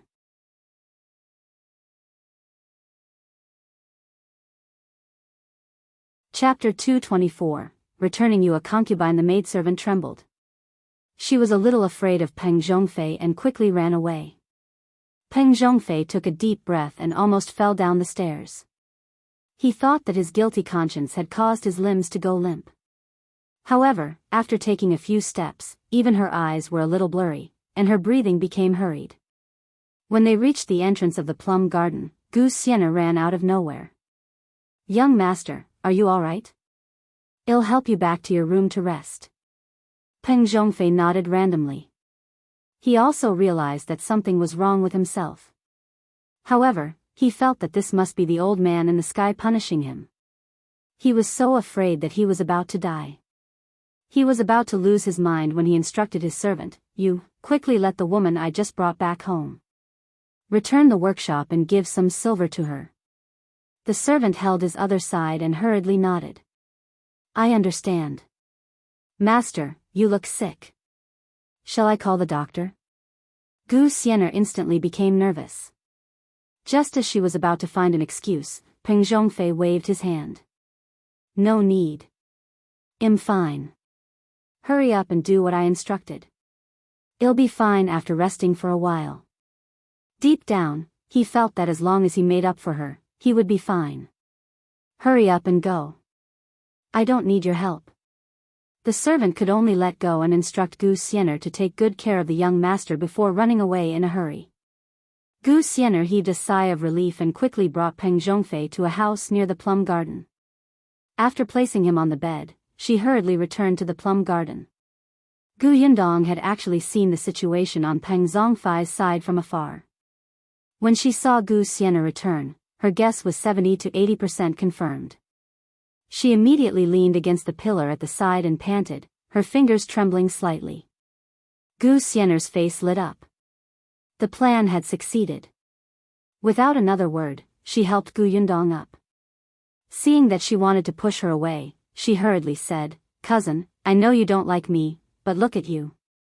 You can't even walk now. I'm afraid you're not feeling well. Let me help you to rest and get a doctor for you." As she spoke, she pulled her forward roughly. Gu Yundong simply put her weight on Xian'er and let the girl take her to the house where Peng Zhongfei was previously. Seeing that Peng Zhongfei had already started to strip, Gu Yundong completely understood Xian'er's plan. "Cousin, enjoy it slowly." Xian'er finally smiled sinisterly and threw Gu Yundong onto the bed. However, just as she was about to turn around and leave, she suddenly felt a pain in her back shoulder. Then, her body slowly fell back and she lost consciousness. Gu Yundong parted ways with her. She clapped her hands and tidied her clothes. Without even looking at Peng Zhongfei, who had already pounced on Xian'er, she strode out of the room. "Since it's enjoyment, I'll leave it to you." Didn't Peng Zhongfei lack a concubine? She had to return one to him. He should be grateful to her. She just didn't know how Xian'er would face Madame Yao's anger and concubine Xia's methods after becoming the Peng family's concubine. Gu Yundong returned to the plum garden and started to pluck the branches excitedly. When she came out with a large bouquet of plum blossoms, Madame Yao still had not returned. She smiled. She really did not understand what Madame Yao was thinking. However, just as she reached the pavilion, a short man in servant clothes with a scar on his face and a wretched smile walked over.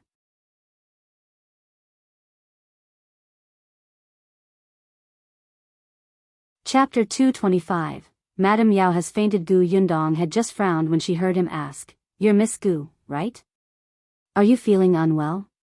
Do you feel very hot? Do you need my help?" As he spoke, he approached her. In the next moment, a stench assaulted her face. Gu Yundong was so frightened that she immediately took a step back. "Stop right there. Don't come over. I'm fine. I'm not feeling unwell. I don't need your help." The man frowned. The scar on his face became more distorted because of this action, and he looked a little fierce. Gu Yundong could not figure out where this person came from, but his question was very strange, as if he had guessed what would happen to her. Seeing that the man was coming forward again, Gu Yundong immediately walked out of the plum garden. The man immediately chased after her. Because of the smell on his body, Gu Yundong had no intention of fighting him. She broke into a run. Not far from the plum garden, she happened to see Madame Yao and her servant. However, the two of them were chatting and laughing. Instead of going to the plum garden, they went to the Rui garden. Gu Yundong sneered and rushed in front of Madame Yao. "Young madam, what do you mean? Is this how you entertain guests? It's fine if you left on your own, but your master has also left. I can't even find him in the plum garden. I even met such a strange person. It's fine if he stinks, but his brain isn't clear, and his words are incoherent. Young madam, even if you don't like me, you don't have to disgust me like this. Since I'm not welcome here, I'll go back now. I didn't even want to come." Madame Yao was shocked by the person who rushed in front of her. Before she could see clearly, she was shocked by her crackling sound and took a step back. When she finally understood what Gu Yundong meant, Gu Yundong had already flicked her sleeves and left. Madame Yao blinked and looked at her departing back. Then, she looked at the servant with a scar on his face. At this moment, this person had already slipped away. Madame Yao suddenly came back to her senses and quickly pointed at Nanny Qian. "Quick, get her back. I'll chase her now." Nanny Qian was also a little confused and chased after Gu Yundong. Madame Yao paced around for a while before she looked puzzled. What's going on? Didn't Gu Xian'er have a plan? Why did Gu Yundong run out? Can't that servant even stop a person? Nanny Qian returned very quickly. With her old arms and legs, and she was already left behind, how could she catch up? When she ran out of the door, she was already gone. The more Madame Yao thought about it, the more she felt that something was wrong. She felt that something had vaguely exceeded her plan. She could not care less about Gu Yundong and hurriedly said to Nanny Qian, "Let's go to the plum garden to take a look." Nanny Qian was also worried. The two of them went to the plum garden. Before they entered, they saw a few servants surrounding the house not far away and pointing at it. Madame Yao's eyelids twitched as she rushed over. The voice inside was too familiar. Who else could it be other than Peng Zhongfei? Madame Yao almost fainted. Nanny Qian quickly asked the other servants to leave and pushed open the door herself. The room was in a mess. When she saw the people inside clearly, Madame Yao couldn't breathe and really fainted. Nanny Qian panicked, and the Peng residents instantly fell into chaos. Gu Yundong did not care about them. As soon as she left the Peng residence, she hurriedly got into the carriage and saw an unexpected person sitting inside. "Why are you here?"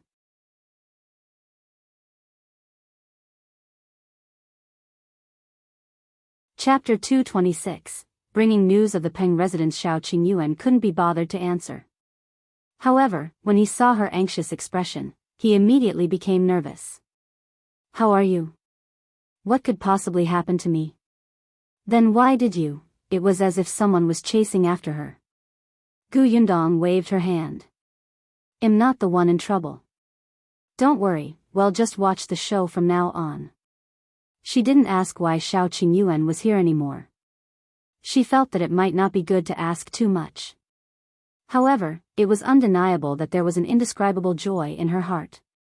Seeing that she was indeed fine, Shao Qingyuan heaved a sigh of relief and changed the topic.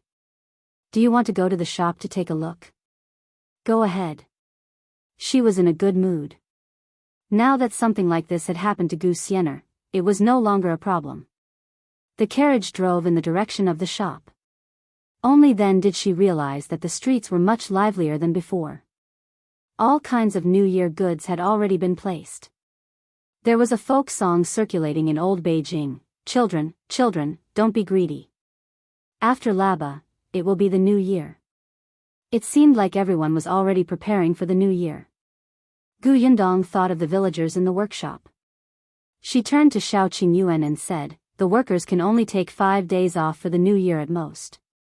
I'm wondering if we should distribute some New Year goods to everyone. When we recruit people in the future, there will be more people who will sign up." Shao Qingyuan nodded. "When the time comes, we can buy some meat and some cloth.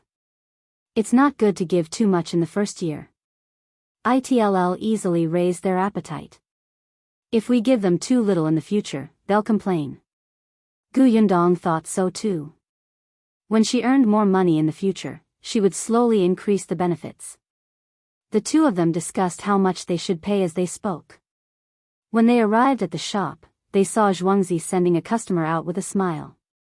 He looked energetic. It seemed that he had been very happy as a shop assistant recently. When Zheng saw her coming over, he consciously told her about the situation in the shop and showed her the account book. Gu Yundong's eyes gradually brightened when she saw that the business in the shop was thriving. With the money, she planned to look for Gu Dajiang after the New Year and visit Qingyuan Prefecture first.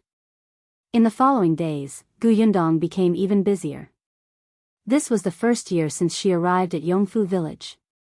It was also the first year since she left the old Gu family and took charge. It was also the first year when she had money to buy New Year goods. Gu Yundong had bought everything early and even asked Gu Yunshu to ask Qin Wenjing for a few couplets. She even made 2 sets of new clothes for her family, including Shao Qingyuan. Yes, the Tong family also each had a set. The entire family was overjoyed and worked even harder. Gu Yundong was very satisfied with the Tong family. She thought that her business would definitely expand in the future, so she had the intention to train the Tong family. Hence, after finishing her work and eating, she would get Gu Yunshu to teach everyone how to read. Gu Yunshu clearly liked being a little teacher. His adult-like behavior amused Gu Yundong.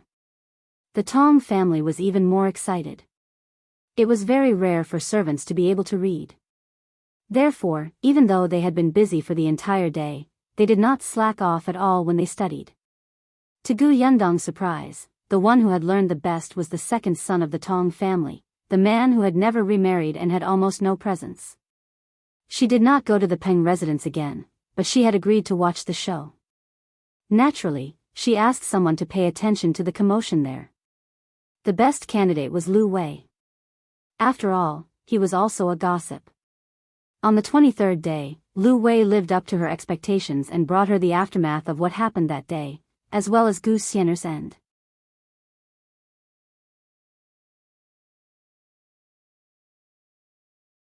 Chapter 227, Gu Xian'er's end. It was said that after Madame Yao fainted that day, she was actually found to be pregnant. It was said that Gu Xian'er had become Peng Zhongfei's concubine. She was not Peng Zhongfei's type to begin with. He wanted a curvaceous woman. Gu Xian'er's figure was average. She grew up in the countryside in the past and had not grown well. She was so shriveled that no one was interested. Moreover, her face was not outstanding. At the very least, although Gu Yundong's figure did not meet his standards, her face was good-looking. However, Gu Xian'er didn't have anything and didn't seem very smart. Peng Zhongfei despised her very much. He didn't even plan to give her the identity of a concubine. In any case, he was only sleeping with a maid. He did not sleep with just one maid in the residence. Did he have to be responsible for every one of them? Peng Zhongfei was a scumbag. He would abandon any girl he had slept with. However, Gu Xian'er was indignant. She knew that there was no way to salvage the situation, especially since she was caught red-handed by Madame Yao. If she was just a maidservant, she believed that she would be a corpse tomorrow. Hence, she cried and told Peng Zhongfei that she was Gu Yundong's cousin. Gu Xian'er could tell that Peng Zhongfei definitely had feelings for Gu Yundong. It was because of this that she changed her mind and drugged Peng Zhongfei. She was also afraid that if that servant broke Gu Yundong's virginity, Peng Zhongfei would investigate thoroughly in anger. At that time, she would definitely be punished. Therefore, she changed her mind at the last minute and made Gu Yundong Peng Zhongfei's concubine. She would also become a thorn in Madame Yao and Concubine Xiao's side. This way, she did not have to do it herself. Gu Yundong would be killed by these two people. Unexpectedly, she was the one who fell into the trap.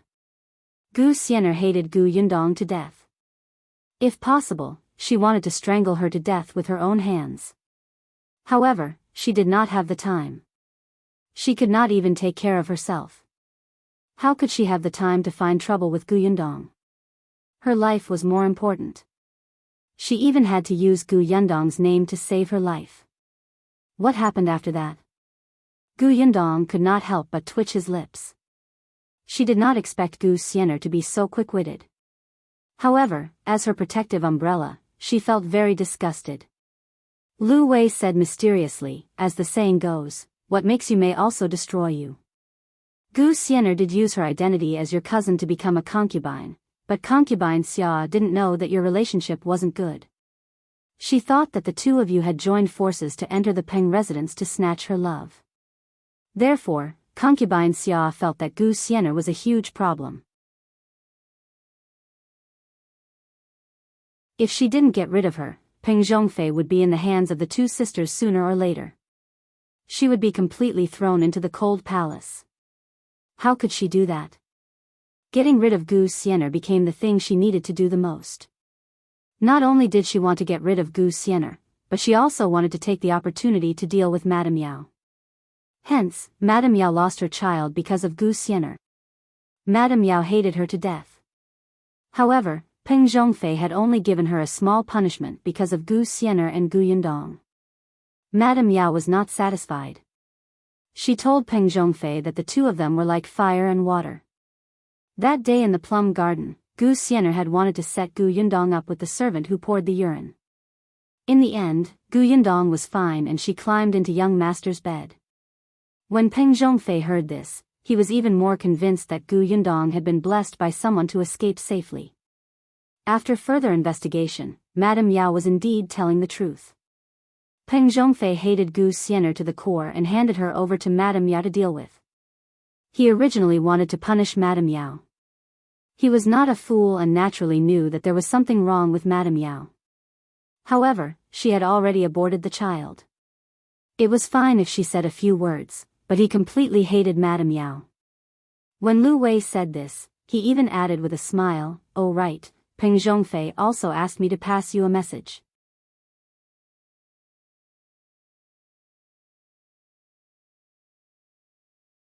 Chapter 228, New Year's Goods, What? Cough, he said that he was quite sorry that you had encountered such a thing in his residence. Lu Wei coughed lightly and said with a smile, "Strange, why didn't he come to tell you personally? What else could it be? He must be afraid of her. What if he was unlucky again?" Gu Yundong sighed deeply about the Peng family. In that case, Concubine Xia has become the biggest winner. Isn't that so? Lu Wei recalled the whole story and couldn't help but tremble. These women's methods are too terrifying. Fortunately, his father was a good person and there was no such mess in the family. Otherwise, with his innocent personality, he might not live past 3 years old. Shao Qingyuan glanced at him from the corner of his eye. No one knew who he was talking to. So, one wife is enough. Lu Wei nodded in agreement. Yes, that makes sense. I won't go to brothels in the future. This awareness was quite high. Could he bear to? After knowing about the Peng family, Gu Yundong began to focus on preparing for the new year. 23. Prepare sweet candies. 24. House cleaning day. 25. Fried tofu. 26. Stewed white meat. 27. Kill the rooster. 28. Prepare the flour. 29. Steamed buns. Although Gu Yundong did not strictly prepare these according to the folk songs, she was indeed busy every day. In the afternoon of the 29th, she asked the eldest son of the Tong family to push the cart to the Lu family's courtyard. The villagers in the workshop were very diligent and efficient. They had already received a month's salary. 500 copper coins was not a small sum. When they saw the money, they were even more motivated. When Gu Yundong entered the courtyard, someone immediately saw her. "Boss, why are you here?" "It's the holidays tomorrow, so I have to give you guys New Year's goods so that everyone can have a good New Year." Gu Yundong smiled. Everyone was diligent, and she was happy to distribute the New Year goods. Everyone was stunned. They stopped what they were doing and looked at her in surprise. There's New Year's goods." "That's right. Why is it so good? We've been paid and you're still giving out New Year goods?" As he spoke, Father Tong had already pushed the cart in. Seeing that it was filled with many things, everyone present could not help but gasp. It was one thing to give out New Year goods, but why did she give out so many? Everyone became excited and couldn't help but glance at the cart. This was especially true for people from poor families. Although they received a month's salary, their families had many urgent needs. How could they have the ability to buy anything good? They wished they could come to work during the new year and show off their hard work. That way, the Gu family would recruit them again. Gu Yundong walked to a step in the Lu family's courtyard. Unfortunately, she was still growing. Even if she stood on the step, she would only be looked at from above. She could not help but tiptoe a little. After a while, she gave up and said as if nothing had happened, "Everyone has worked hard recently. It's the new year, so it's only right to give out some rewards. Let's be happy together." Everyone immediately beamed with joy. They had just seen that there were many good things on it. They were better than what they had bought themselves. They had also heard about bosses who gave out New Year goods, but the things those people gave were not worth much. What's more, they were short-term workers. After the new year, they would rest for a while. Gu Yundong coughed lightly. "Next, those whose names I call, come forward and receive them one by one. I don't want to miss out on anyone." All right, someone replied. Then, as if he had thought of something, he hurriedly said, I'll go wash my hands. I'll be back soon."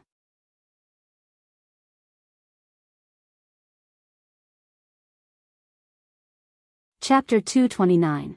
Come back. Seeing this, the others also looked at their sticky and black hands and quickly turned to run. Gu Yundong was carrying the first batch of New Year goods. Before she could hand it over, everyone in front of her had already run away. Father Tong, who was standing behind her, held back his laughter.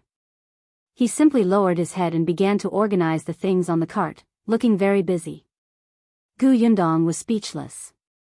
She pretended that nothing had happened. Soon, the person who went out ran back and stood in front of Gu Yundong, scratching his head and laughing. Gu Yundong was also helpless. She held cloth in her left hand and pork in her right. Then, she started to call out names. Zhuangzi, 2 caddies of pork, half a caddy of brown sugar, and half a piece of cloth. The man called Zhuangzi was so excited that his eyes turned red. He stretched out his trembling hands and took it over after a long time.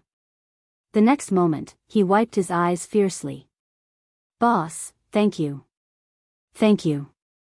His family didn't even have a new set of clothes for the new year. Now that they had cloth, he could finally make a full set for his wife and children. They could also eat meat.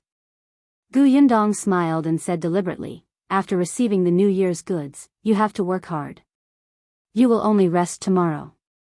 Zhuangzi nodded repeatedly. "Yes, I'll definitely do my best. I'll go to work now." He carefully placed the things in a clean basket at the side and immediately went to tidy up the sugarcane in high spirits. Gu Yundong did not stop him and continued to call the next person's name. "Su Huar. I'm here." Gu Yundong handed the things to her. Like Zhuangzi, she immediately put them down and went to work. One by one, their names were called over. After receiving the gifts one by one, they were the same as the previous person. Soon, most of the items on the cart were distributed. Gu Yindong looked at their satisfied and excited expressions. She smiled and left with Father Tong. There was still the Sure couple left. She carried the gifts over. Now, the Sure couple was helping her manage the orchard. Because the 30 acres of sugarcane had just been planted, there were not many things to do. The other 50 acres of land in the neighboring village had also begun to be sorted out. When spring came, they would plant fruits. The Sure couple was busy with the sugarcane fields, so they found Gaoxing's father, Zhao Zhu, to help with the fields in the neighboring village. Gu Yindong brought an extra batch of New Year goods and asked Sure Dashan to give it to Zhao Zhu. As for Zhenggang and Zhuangzi, they were the same. The Sure family had a good New Year this year. The 3 members of the family worked for Gu Yindong. Just the meat alone was 6 caddies. If they couldn't finish it, they would marinate it. The surrounding neighbors were envious. In the past, the Sure family was the poorest family in their area. Unexpectedly, they could not even finish eating meat. However, it was also because of this that everyone in the village knew that working in the Gu family's workshop would earn them extra things for the new year. All of them rubbed their palms together, thinking that they would definitely fight for it the next time the Gu family recruited workers.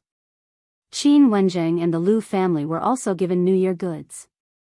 After the New Year's goods were distributed, the workshop temporarily stopped work and the shop was closed. The next day was New Year's Eve. Gu Yindong prepared everyone's red packets and even went to the county to buy firecrackers and fireworks. She was waiting for them to be lit at night. The entire village was very lively on New Year's Eve. Many people would stay up through the night for the new year. As soon as it was dark, the firecrackers in the village crackled. After this house was finished, there was the next one. There was almost no break in between. Xingjia of the Xing family also brought his younger siblings out to set off firecrackers. He even greeted Gu Yindong when he saw her. The 3 children's faces were red. In the past, their families were poor. Although they had firecrackers, they could only buy a small batch. This year, they had bought a large bunch of firecrackers.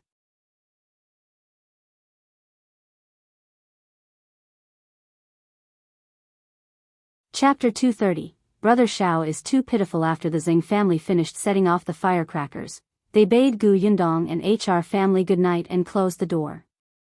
Gu Yindong was about to set off firecrackers when she suddenly saw the quiet Shao family.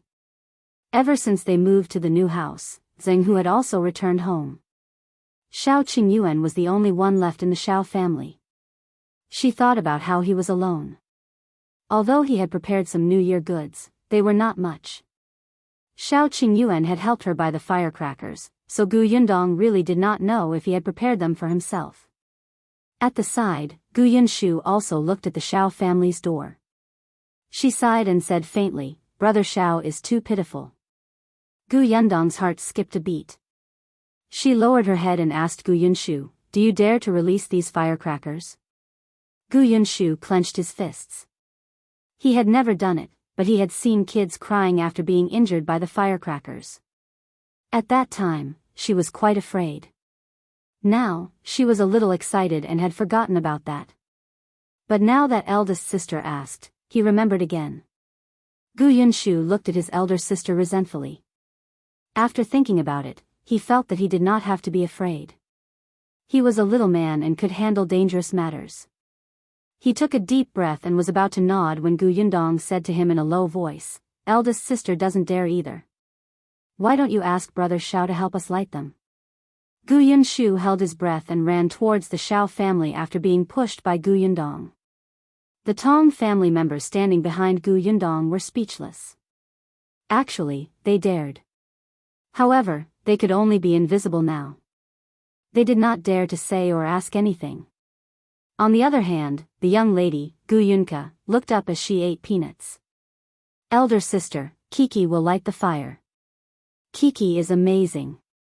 Gu Yindong looked at the little one beside her leg and coughed lightly. She lowered her head and said, how about we let you set off the fireworks later? Those will fly into the sky with a swish. It's very beautiful. The little girl thought for a moment and nodded. Beautiful. She was very vain now. When she heard that she was beautiful, her eyes immediately lit up and she waited obediently. Shao Qingyuan came over very quickly with a smile on his face. When he met Gu Yundong's gaze, his smile became a little strange. Gu Yundong quickly looked away and said to him, "You do this." "Okay." Shao Qingyuan immediately agreed. He went forward, took the firecrackers, and tied them to a long wooden stick. After handing the head of the wooden stick to Gu Yundong, he took a matchstick and blew on it. He went forward and lit the primer before immediately retreating. The next moment, a crackling sound rang in everyone's ears. Gu Yundong handed the long wooden stick to Shao Qingyuan and stood beside Gu Yunshu. The two children were jumping around, and it was unknown what they were saying. They could not be heard at all amidst the firecrackers. After a while, the firecrackers were finished. Gu Yundong then took out the fireworks. The young lady was very bold. Sure enough, she took the lighter and lit it. However, after touching it, she immediately ran back and hid in Gu Yundong's arms without looking. There was no movement for a long time. The young lady raised her head slightly and turned to look. Gu Yunshu, who was at the side, held his belly and laughed. Ha ha ha ha ha, it wasn't lit at all. In the end, it was Gu Yunshu who lit it. The little fellow was very excited. With a bang, the fireworks shot into the sky and exploded into dazzling flames. Everyone looked up with satisfied smiles on their faces. The villagers who had already closed their doors ran to the courtyard to take a look when they heard the commotion. They would get better and better in the new year.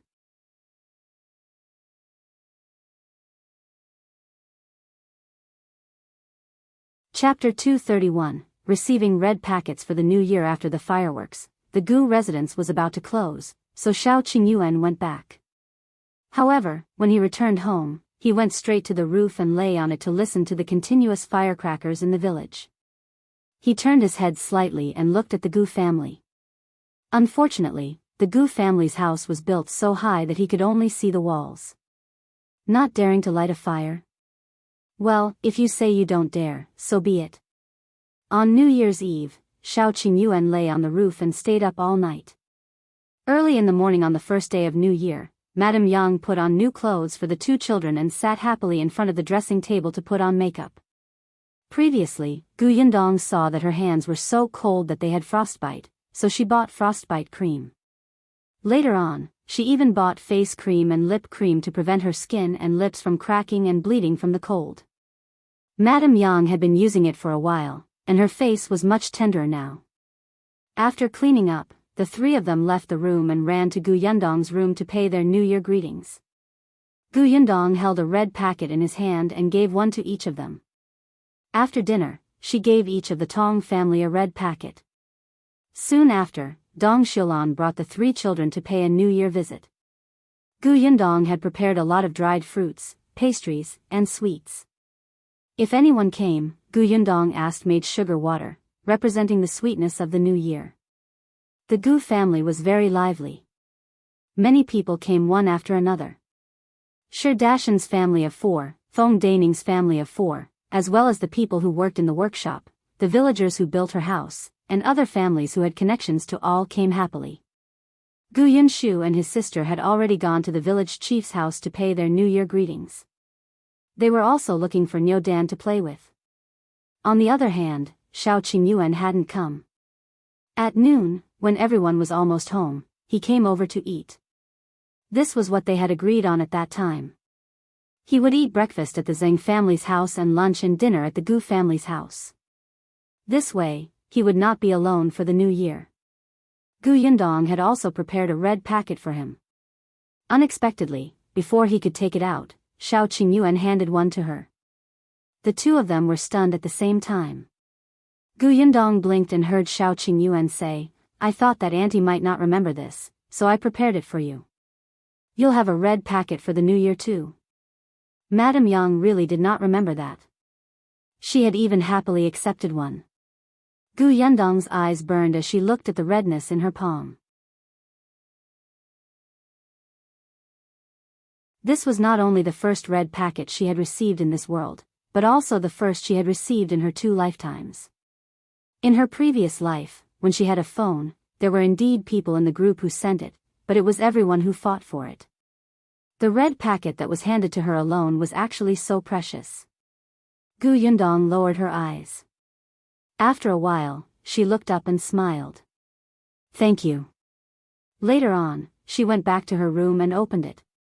There were 10 taels of silver inside. It was actually the same as what she had prepared for him. Gu Yundong did not know how much money Shao Qingyuan had now. During the new year, she had given him his 10%.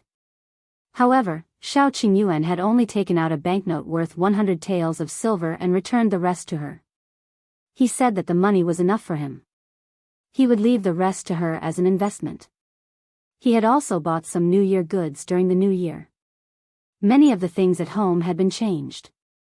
He probably did not have much money on hand now. Gu Yundong stuffed the 10 taels of silver back into the red packet. She took out a metal box from her storage and placed the red packet inside. There were a lot of things in the metal box. She had placed the deeds and household registrations inside.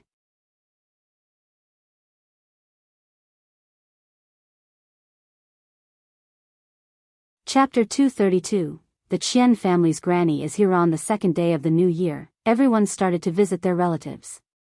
Dong Xilan brought the children to her parents' house. Gu Yundong did not have any relatives to visit, so she brought Madame Yang and the other 2 to the county school to wish Mr. Qin a happy new year. In the afternoon, they went to the Lu residence. Old Master Lu had a married eldest daughter who happened to be back, so they did not go out. On the 3rd day of the new year, Gu Yundong did not go out again. Zheng Gang brought his family over, and Zhao Zhu actually brought Gosheng over to pay New Year greetings. On the 4th day of the new year, an unexpected person came to the door. This person was wearing patched clothes and holding a walking stick. Her hair indicated that she was already half 100 years old, and she was trembling as she stood at the entrance and looked around.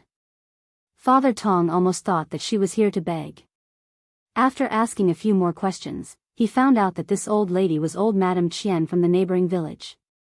She said that she was here to return the money. However, when she reached the house and saw the imposing door, she was a little afraid.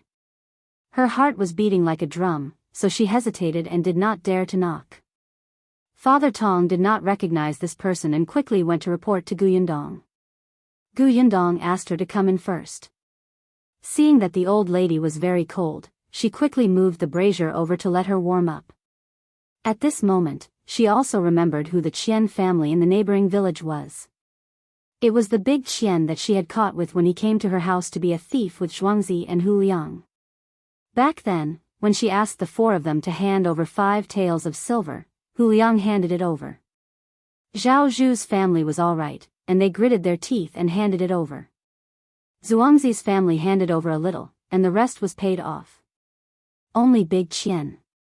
At that time, 3 of the 4 people's families had arrived, but no one from his family had come. Therefore, in the end, he left after writing an IOU. There was no news after he left.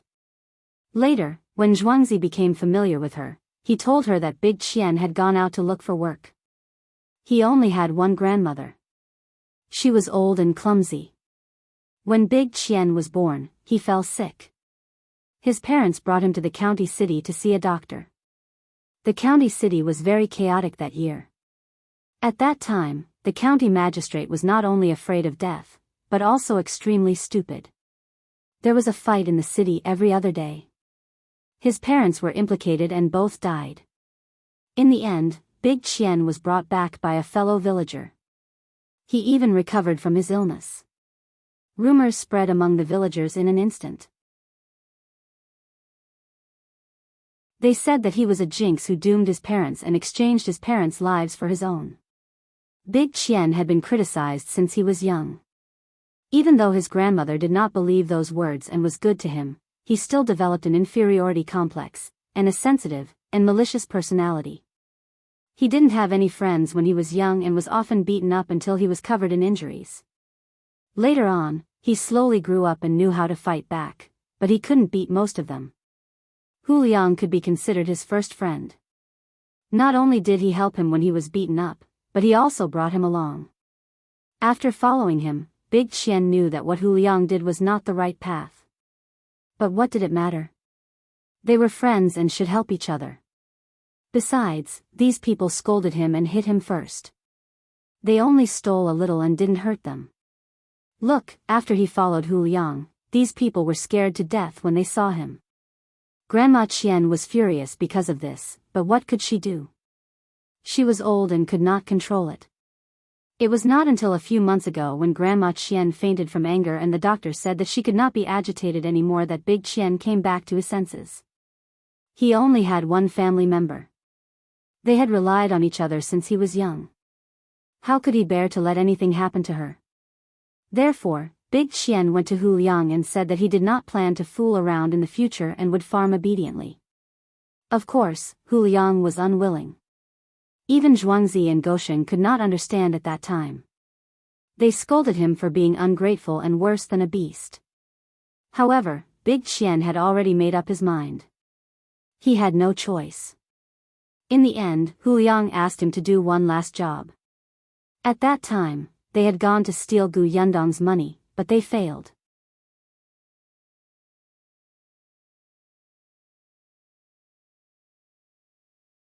Chapter 233, Return the money. Not only did he fail, but he also had to pay 5 taels of silver. How could the Qian family have it? Actually, the old lady of the Qian family had also heard that something had happened to her grandson and rushed to Yongfu village. However, she walked slowly and met Big Qian halfway. The next day, he went out to look for work and never came back. Gu Yundong had never thought of urging them to repay their debts. Although she had an IOU on hand, she did not write down the repayment date at that time. After knowing that Big Qian only had Grandma Qian at home, she would not go. Unexpectedly, Grandma Qian came to visit during the New Year. The room was warm. Grandma Qian felt that her hands were not as cold as before, so she slowly took out a cloth bag. The cloth bag was spread out in her hand. She opened it layer by layer, slowly revealing the silver inside. Trembling, she placed the silver pieces on the table one by one and counted them as she did so. When she was done, she looked at Gu Yundong. "Miss, this is the 5 taels of silver that we owe you. I've brought it all over." Gu Yundong was speechless for a long time. Grandma Qian lowered her head and said in a low voice, "Big Qian is a good child. He just took a wrong turn in a moment of folly and won't do it again. He didn't want to default on this money." That day, he ran out to find work and only came back this morning. As soon as he arrived home, he said that he had earned the money he owed you. Now that he's tired and sleeping at home, I brought it over for you. Miss, I'm sorry. Please forgive him and don't blame him, okay? Gu Yundong met her slightly turbid eyes and felt a lump in her throat.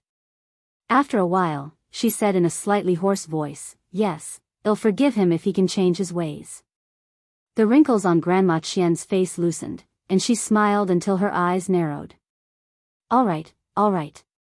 I'll go back now." After saying that, she took her walking stick and was about to leave. She did not even ask for the IOU. Gu Yundong quickly helped her sit down. "Granny Qian, there's no hurry to leave. It's the new year. How can you not even drink a glass of water when you come to my house? Come, this is sugar water. Try it. It's sweet.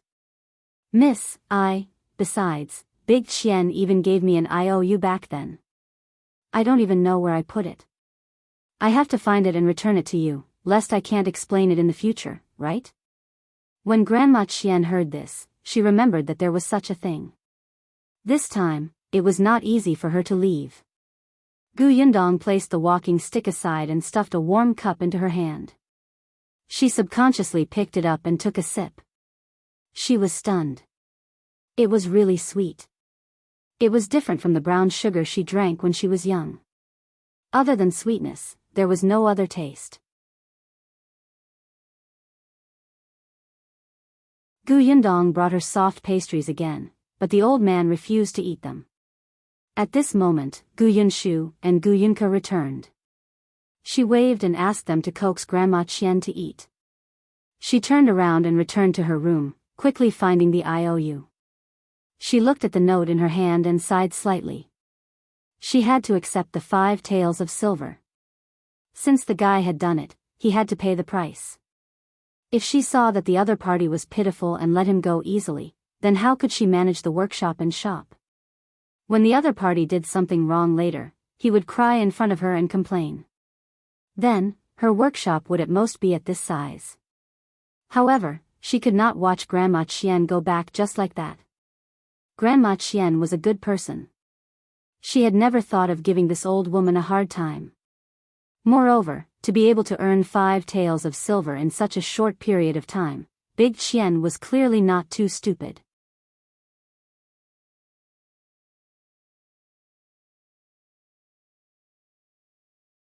Chapter 234, Unexpected Person. When Gu Yundong came out again, she had something in her hand. Grandma Qian, who was in the central room, was indeed coaxed by the 2 children to eat something. The smile on her face became brighter. Grandma Qian, this is the IOU. Take it back and let Big Qian burn it in the stove. Then, the debt between us will be written off. Grandma Qian took the note and opened the cloth bag. She carefully placed the note inside and covered it before putting it back into her arms. Then I'll leave now. She felt a little embarrassed after eating such good pastries. She quickly grabbed her walking stick and was about to leave. Gu Yundong smiled. There's no hurry. There's still something here for you to bring back. Huh? Why are you giving something to me? When she narrowed her eyes and saw the cloth and meat in her hand, she widened her eyes in shock. This is for me? Why are you giving it to me? It's not just for you. Zhuangzi and Gaoxing's families also have it. They've also returned the money. She didn't mention the New Year goods that these 2 families were given for working for her. Did Grandma Qian think that the Gu family was kind enough to offer meat and cloth as a reward for returning the money? She was a little confused now, but the Shi family and the Zhao family had them. She thought that everyone had agreed. Gu Yundong saw that her hand was trembling slightly, so she called Tong Shuitao over and handed her the things. Send Granny Qian back. All right. Tong Shuitao took the things and helped Grandma Qian away. Gu Yundong did not turn around to get busy until they had completely walked out of the door. What she did not know was that not long after they left the door, Tong Shuitao squatted down and carried Grandma Qian away. The Qian family's matters were settled. After the 4th day of the new year, the workshop started work again on the 5th day of the new year. The villagers were very excited. They even went to the Lu family's courtyard early in the morning and started to clean up. Gu Yundong also gave everyone a red packet for opening the business. It was not much. 10 copper coins per person was just a token to get good luck. The shop in the county city was also open. Zhuangzi had an especially comfortable new year. How should he put it? He ate well and had work to do. Most importantly, the relatives who used to look down on his family now had a hint of flattery in their words. Zhuangzi was very impatient with these people. In the past, he had never visited his relatives during the new year. When something happened to his family, he had never seen these people reach out. They only made sarcastic remarks. In the past few years, the Shi couple would take Lan Huaner for a walk. After all, the 2 children were already grown. If they want to get married in the future, their reputation would be very important. This year, Zhuangzi had followed them for 3 days just to show off. There were actually people who wanted to arrange a marriage for Zhuangzi, but Zhuangzi rejected them expressionlessly. He even went to see Big Qian and Gaoxing. When he found out that Big Qian had returned the money and the Gu family had even sent something over, he patted his shoulder and sighed. Work hard in the future and take care of your grandmother. If there's a chance in the future, it'll help you ask if you can work for the Gu family. It's really good to work for the Gu family. It's easy to talk about marriage in the future if you have money. Zhuangzi now held Gu Yundong in high esteem. He felt that if Gu Yundong could use him, she would definitely be able to use Big Qian in the future. Although she was a little cruel at times, as long as he listened, he would be able to get candy. Big Qian was still a little uncomfortable, but when he thought of Tong Shui Tao and those things that his grandmother had brought back that day, the discomfort he felt towards the Gu family was almost gone.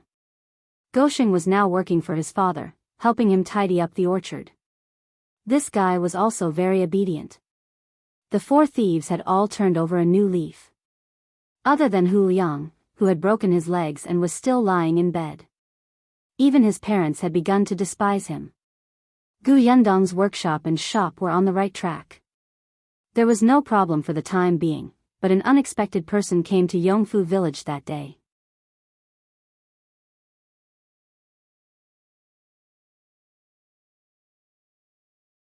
Chapter 235. Aunt Ku is here. When they saw another carriage drive into the village and ask for the Gu family's address, the villagers of Yongfu village were already numb. In any case, almost all the carriages entering the village were looking for the Gu family.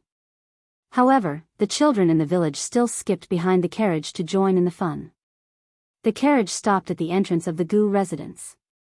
A woman in plain clothes got out of the carriage. After the person handed the money to the coachman, the carriage turned around and left. The people behind the carriage suddenly realized that the carriage was rented. The woman stood at the Gu family's entrance and looked up at the imposing green brick-tiled house in front of her. She laughed and said in a low voice, "I knew that girl was capable. It's only been a while, but she actually has the money to build such a big house." Madame Cui did not know her. Seeing that she was standing at the door and did not enter, she could not help but take a step forward. "May I ask who you are looking for? Gu Yundong's house is here, right?" The woman retracted her gaze and asked with a smile. Madame Cui nodded. "Yes, this is the Gu family. May I ask who you are?" The woman was about to answer when the sound of a carriage rolling suddenly came from behind. A child shouted, "Gu Yunshu, you're back. Your relative is here." In the carriage, Gu Yunshu scratched his head. "Relative?" He opened the curtain of the carriage and looked outside. Coincidentally, the woman turned around and their eyes met. The woman smiled. Yes, the skinny and weak little fellow finally had some flesh on his face. He looked decent in his student uniform and was somewhat useful to Gu Yundong. Gu Yunshu's eyes lit up and he hurriedly wanted to jump down from the carriage. Father Tong was so frightened that he quickly hugged him and let him land steadily. The next moment, Gu Yunshu rushed towards the woman. "Aunt Ku, why are you here? When did you come? Have you eaten? Why don't you come in?" Aunt Ku hugged him and squatted down to pinch his little face. "I just came over. Did you come back from school? If I had known earlier, I would have let the carriage walk slower. Who knows, we might have bumped into each other on the way. I've been riding the carriage all day. I'm very tired. In order to reach your village before dark, the coachman worked so hard that my old bones almost scattered. I only ate 2 little buns on the way. I specially came to your house on an empty stomach and let your sister cook braised pork for me. Io, you're getting more and more beautiful.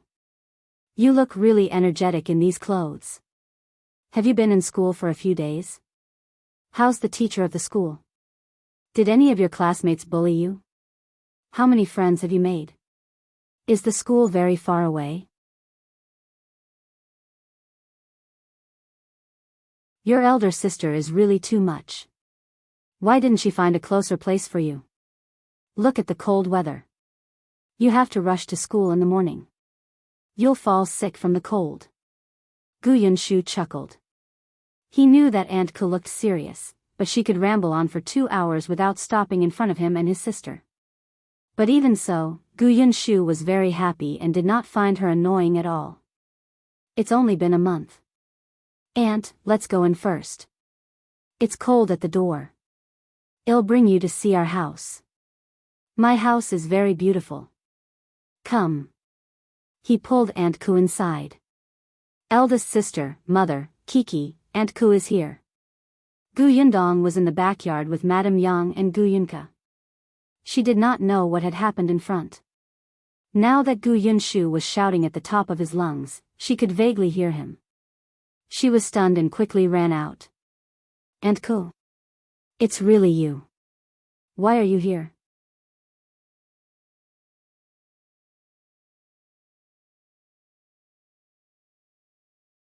Chapter 236. Serious business. Aunt Ku no longer had that kind expression when facing Gu Yundong. She snorted softly. Why? Can't I come? Of course you can come. The two little ones were talking about you 2 days ago. Gu Yundong quickly invited her to sit in the central room. Gu Yunshu had already rushed over to pour some sugar water. Aunt Ku took a sip and nodded. Looks like your business is doing well. Gu Yundong had sent her and Niatsong New Year's goods before the new year. She had asked Zhang Gang's family's bodyguard agency to deliver them. Among them was white sugar. She had also written a letter, but she had roughly mentioned her business without writing in detail. It's not bad. Aunt Ku nodded at her. You're pretending to be humble again. Then she looked at Gu Yunka. The young lady had not seen her for months. Although she knew Aunt Ku, she was still young and her mind was a little blurry. At this moment, she was standing behind her and looking at her curiously. Aunt Ku's heart melted from her big, watery eyes. She hurriedly waved her hand. Kiki doesn't remember Aunt Ku? In the past, when you were at my house, you insisted on sleeping with me. Aunt Ku even told you many stories. Have you forgotten? Yes, was it the big tabby cat story? Oh, so you still remember. Aunt Ku was even happier. Do you still want to hear it? This time, I'll tell you about the big yellow dog. The little girl nodded. Seeing her brothers and sisters looking at her with smiles, she immediately threw herself into Aunt Ku's arms. Aunt Ku had endless things to say to the two children. After speaking to Gu Yundong briefly, she ignored her. It was Gu Yunshu who whispered to her eldest sister, Aunt Ku said that she only ate 2 small buns today and wants to eat your braised pork. Alright, eldest sister will cook it. Gu Yundong laughed. She instructed Gu Yunshu to chat with her, but he must not tire Aunt Ku out. She turned her head and instructed Madame Zhong to clean up the guest room. Then, she went into the kitchen. She had not cooked in a long time, so she could show off her skills. Aunt Ku was tired after all. She went to the guest room to sleep for almost an hour. When she woke up, she could have dinner. However, when she saw the unfamiliar man sitting in the Gu family's restaurant, she could not help but raise her eyebrows. As Aunt Ku, who had grown up with her childhood sweetheart and had a good relationship with him, she knew what Shao Qingyuan's gaze meant. No matter how obscure it was, she could clearly see the gaze that would drift to Gu Yundong from time to time. Moreover, this man was very aggressive. One look and one could tell that he was the kind of person who would not give up until he achieved his goal. Furthermore, he listened to Gu Yundong's every word and entered the kitchen whenever he was told to. Gu Yundong was used to his dog-like temper and would not fancy other men. Sooner or later, she would fall into his hands. Aunt Ku sighed inwardly. She had wanted to matchmake her silly nephew Niatsong and Gu Yundong, but now it seemed that she should forget it. She would just focus on watching the show. Shao Qingyuan was a man of few words. He knew Aunt Ku and knew that she had helped the Gu family a lot. Hence, his attitude was friendly. He greeted her first and quietly became a listener. He ate braised pork. Seeing that his movements were not slow, even if Aunt Ku wanted to chat with the two children, she forcefully endured it and became a refined noblewoman who did not speak during meals. Let's eat first. However, after eating, it was more important to talk about serious matters first.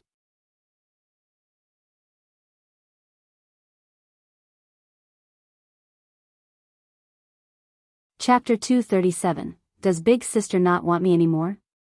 Aunt Ku wiped her mouth and went straight to the point. I came this time mainly because there's news from Dr. Song. Gu Yundong was shocked. Joy flashed across her face and she almost stood up in excitement. Really? Where is he? In Qingyuan Prefecture. Qingyuan Prefecture? Gu Yundong was stunned. Wasn't that, Aunt Ku, physician he from Huimin Medical Center told me. He still remembers your mother's condition. Physician Song went back to Xian'er Prefecture, but he only stayed for an hour to get some herbs before leaving. He said that he was going to Qingyuan Prefecture. There's an important patient waiting for him there. Gu Yundong clenched her fists tightly and trembled slightly. She looked at Madame Yang, who was still confused, and the hope in her heart grew. I received the news yesterday and came over early this morning. Dr. Song should have left yesterday. He probably has to stay in Qingyuan Prefecture for a period of time. At the very least, he has to treat that important patient. What do you think now? Gu Yundong slowly exhaled and held Madame Yang's hand with her fingers. The latter smiled and put her other hand on it. Gu Yundong's voice was slow and firm. I'm going to Qingyuan Prefecture, of course. Aunt Ku smiled and said, I think so too. Oh right, doctor, he said that he doesn't know the address of Dr. Song's patient. If you go to Qingyuan Prefecture, you can go to Huimin Medical Center there. You should be able to find out Dr. Song's whereabouts. Gu Yundong nodded. Okay. You previously said that your father agreed to meet you in Qingyuan Prefecture. Since you're going over this time, are you going to ask about him? Yes. Gu Yundong said, actually, I was thinking of going to Qingyuan Prefecture after the Lantern Festival. I didn't expect you to send Dr. Song's message. Then I might as well set off early. There's no problem. Now that she had money, the workshop was stable, and she had a shop, there were servants at home who could take care of Madame Yang and the two children. Therefore, the matter of finding her father became urgent. After the Lantern Festival, she planned to make a trip to Qingyuan Prefecture alone. But since Dr. Song was there, she had to bring Madame Yang along. Gu Yunshu listened from the side and quickly understood. He immediately jumped up and asked, Eldest sister, can mother's illness be cured and father be found? Gu Yunka jumped as well. That's great, that's great. When Madame Yang heard the word father, she suddenly looked up, and her eyes lit up. Although Gu Yundong also hoped that everything would go her way, she still had to tell the truth. I'm not sure yet. Of course, it's best if we can cure mother and find father, but nothing is absolute. I'm not sure yet. Gu Yunshu was a little disappointed, but he quickly pulled himself together. But there's still hope, right? That's right. Shao Qingyuan, who had been silent all this while, suddenly said, when do you plan to set off? There's no time to lose. Tomorrow it is.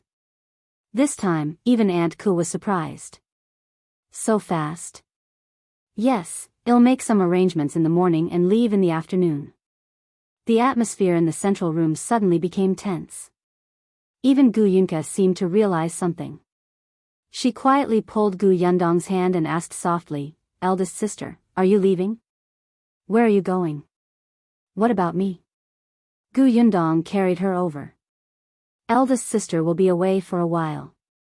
Kiki, can you wait for eldest sister at home? The little girl burst into tears and hugged her neck tightly. Big sister, don't you want me anymore?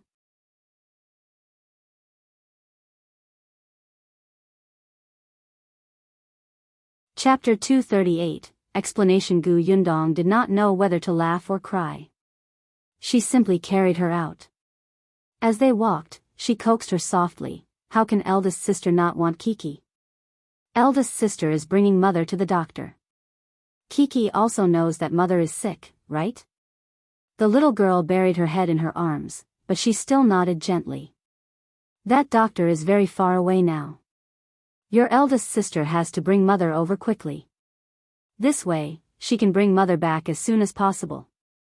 At that time, Kiki will be able to see eldest sister and mother again.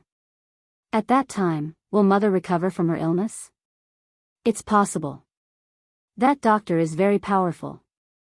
If eldest sister finds him, mother's illness will be cured. The little girl still hugged her neck tightly, and her sobbing gradually became softer. After a long time, she said softly and firmly, "Then eldest sister, go. I'll be good. I'll wait at home. Independent Illinois also take care of older brother and not make him cry. Yes, Kiki is the best." The little girl lowered her head shyly and muttered softly, "I cried just now. It wasn't very good." Gu Yundong burst out laughing. She looked down at Gu Yunshu, who had been following behind her silently. "If eldest sister leaves, you will be the biggest man in our family. You have to take good care of your sister and study well. If you have anything you don't understand, ask the teacher. If you feel uncomfortable, tell Aunt Ku in time. Don't take off your clothes when you're hot. You'll catch a cold, understand?" "That's right." Gu Yundong had already thought it through. While she was away, she would ask Aunt Ku to help take care of Gu Yunka, who was staying at home. She thought that Aunt Ku must have had the intention to do that since she delivered the message personally at this time. Yes. The little guy hung his head low and was also in a low mood. Eldest sister was leaving, their mother was leaving, and their father was not around. Gu Yunshu felt that his mission was very important. Seeing that the two children were unhappy, Gu Yundong could not help but secretly sigh. After all, they had been together for a few months and had never been separated. This parting was also sudden, so it was normal for her to find it difficult to accept it. Gu Yundong coaxed the two children as she explained in detail what they should do after she left. Afraid that they wouldn't remember, she simply wrote it down. Anyway, Yunshu knew how to read. In addition, there were many people at home. The two children would not be short of food and clothes. The conditions in the old Gu family were much more difficult than now. Gu Yundong only came out after sending the two of them back to their rooms. She went to the guest room to look for Aunt Ku. Before she could speak, the latter said, "Don't worry, I'll stay at your house while you're gone."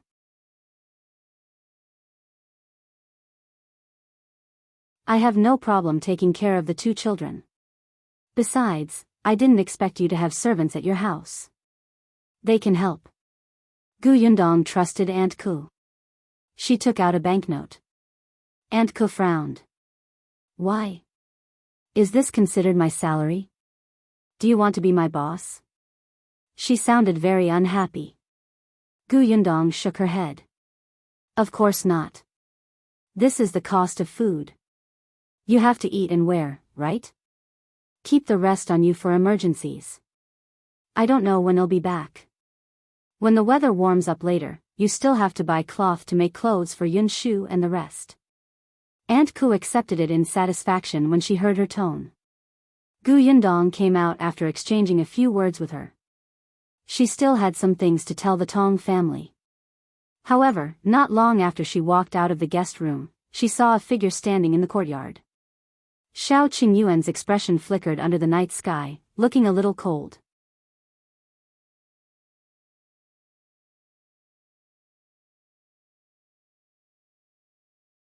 Chapter 239. I'll only be relaxed with you around seeing her. Shao Qingyuan straightened his body slightly and walked towards her. After standing still, he said, "I'll go with you." Gu Yundong shook her head. "No. If you encounter any danger on the way with nobody except Auntie, I can help." Gu Yundong smiled. "I brought my mother, brother, and sister here safely even when I was escaping from the wilderness. Now, my mother is the only one I'm taking. There's no problem." Shao Qingyuan frowned, but he didn't say anything. Gu Yundong sighed. "If you leave, what will happen to the family? What about the workshop? What about the shop? Aunt Ku is not from the village after all. She is not familiar with many things. The Tong family are servants. Although the people in the village don't say anything, there are many people who don't take them seriously. Mr. Qian lives in the county city. If anything happens, he won't be able to rush over in time. As long as you're here, I won't have anything to worry about. As long as you're here, I won't have anything to worry about." Shao Qingyuan's breathing suddenly stopped, and his heart raced. He lowered his eyes slightly and smiled bitterly. This person was always capable. He had already made up his mind to follow her no matter what she said, but he was convinced with just one sentence. He really wanted to seal her mouth. Okay. In the end, he agreed. I'll take care of your family and protect your siblings. Thank you. Gu Yundong was telling the truth. With Shao Qingyuan's personality, identity, and ability, she was most assured to leave the family matters to him. Without Shao Qingyuan, she was not sure if she could go away so firmly. It was also at this moment that she realized that she seemed to have placed too much importance on him. Gu Yundong could not help but rub the space between her eyebrows. She thought that she had to sort out some feelings and think them through. She took out a lot of banknotes for Shao Qingyuan. You have to accept this money this time. The orchard will require a lot of money to buy seedlings. Also, you have to come to the workshop to distribute the wages. After the Lantern Festival, you have to find Uncle Feng to build your own workshop. I've already drawn the specific blueprints. I'll give them to you later. You and Uncle Feng can discuss it. Gu Yundong looked up. In short, you're in charge of everything here. Okay. As they were leaving tomorrow, Gu Yundong spoke a lot. After Shao Qingyuan finished giving instructions, she went to the village chief Chen Liang's house and said that she would be away for a while. After that, she returned to pack her luggage. Actually, there wasn't much. There were only some clothes and shoes in her bag. The rest were all in her spatial storage.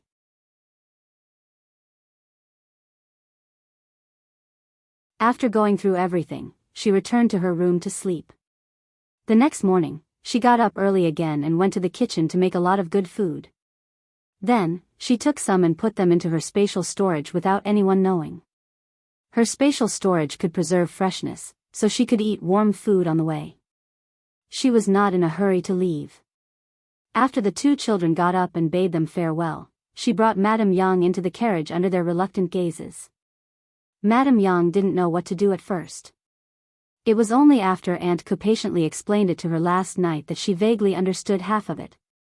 Tong Shuitao had wanted to follow them to take care of their clothes, food, accommodation, and transportation, but she was rejected by Gu Yundong. She would definitely have to use the spatial storage a lot along the way. Forget it. Besides, she and Madame Yang were already missing from the team who processed white sugar. Every worker counted. When Gu Yundong drove the carriage to the county city, the city gate had just opened. You're tuning into the Dreamy Love Stories YouTube channel. Don't forget to subscribe and join us on this journey to catch the most captivating stories.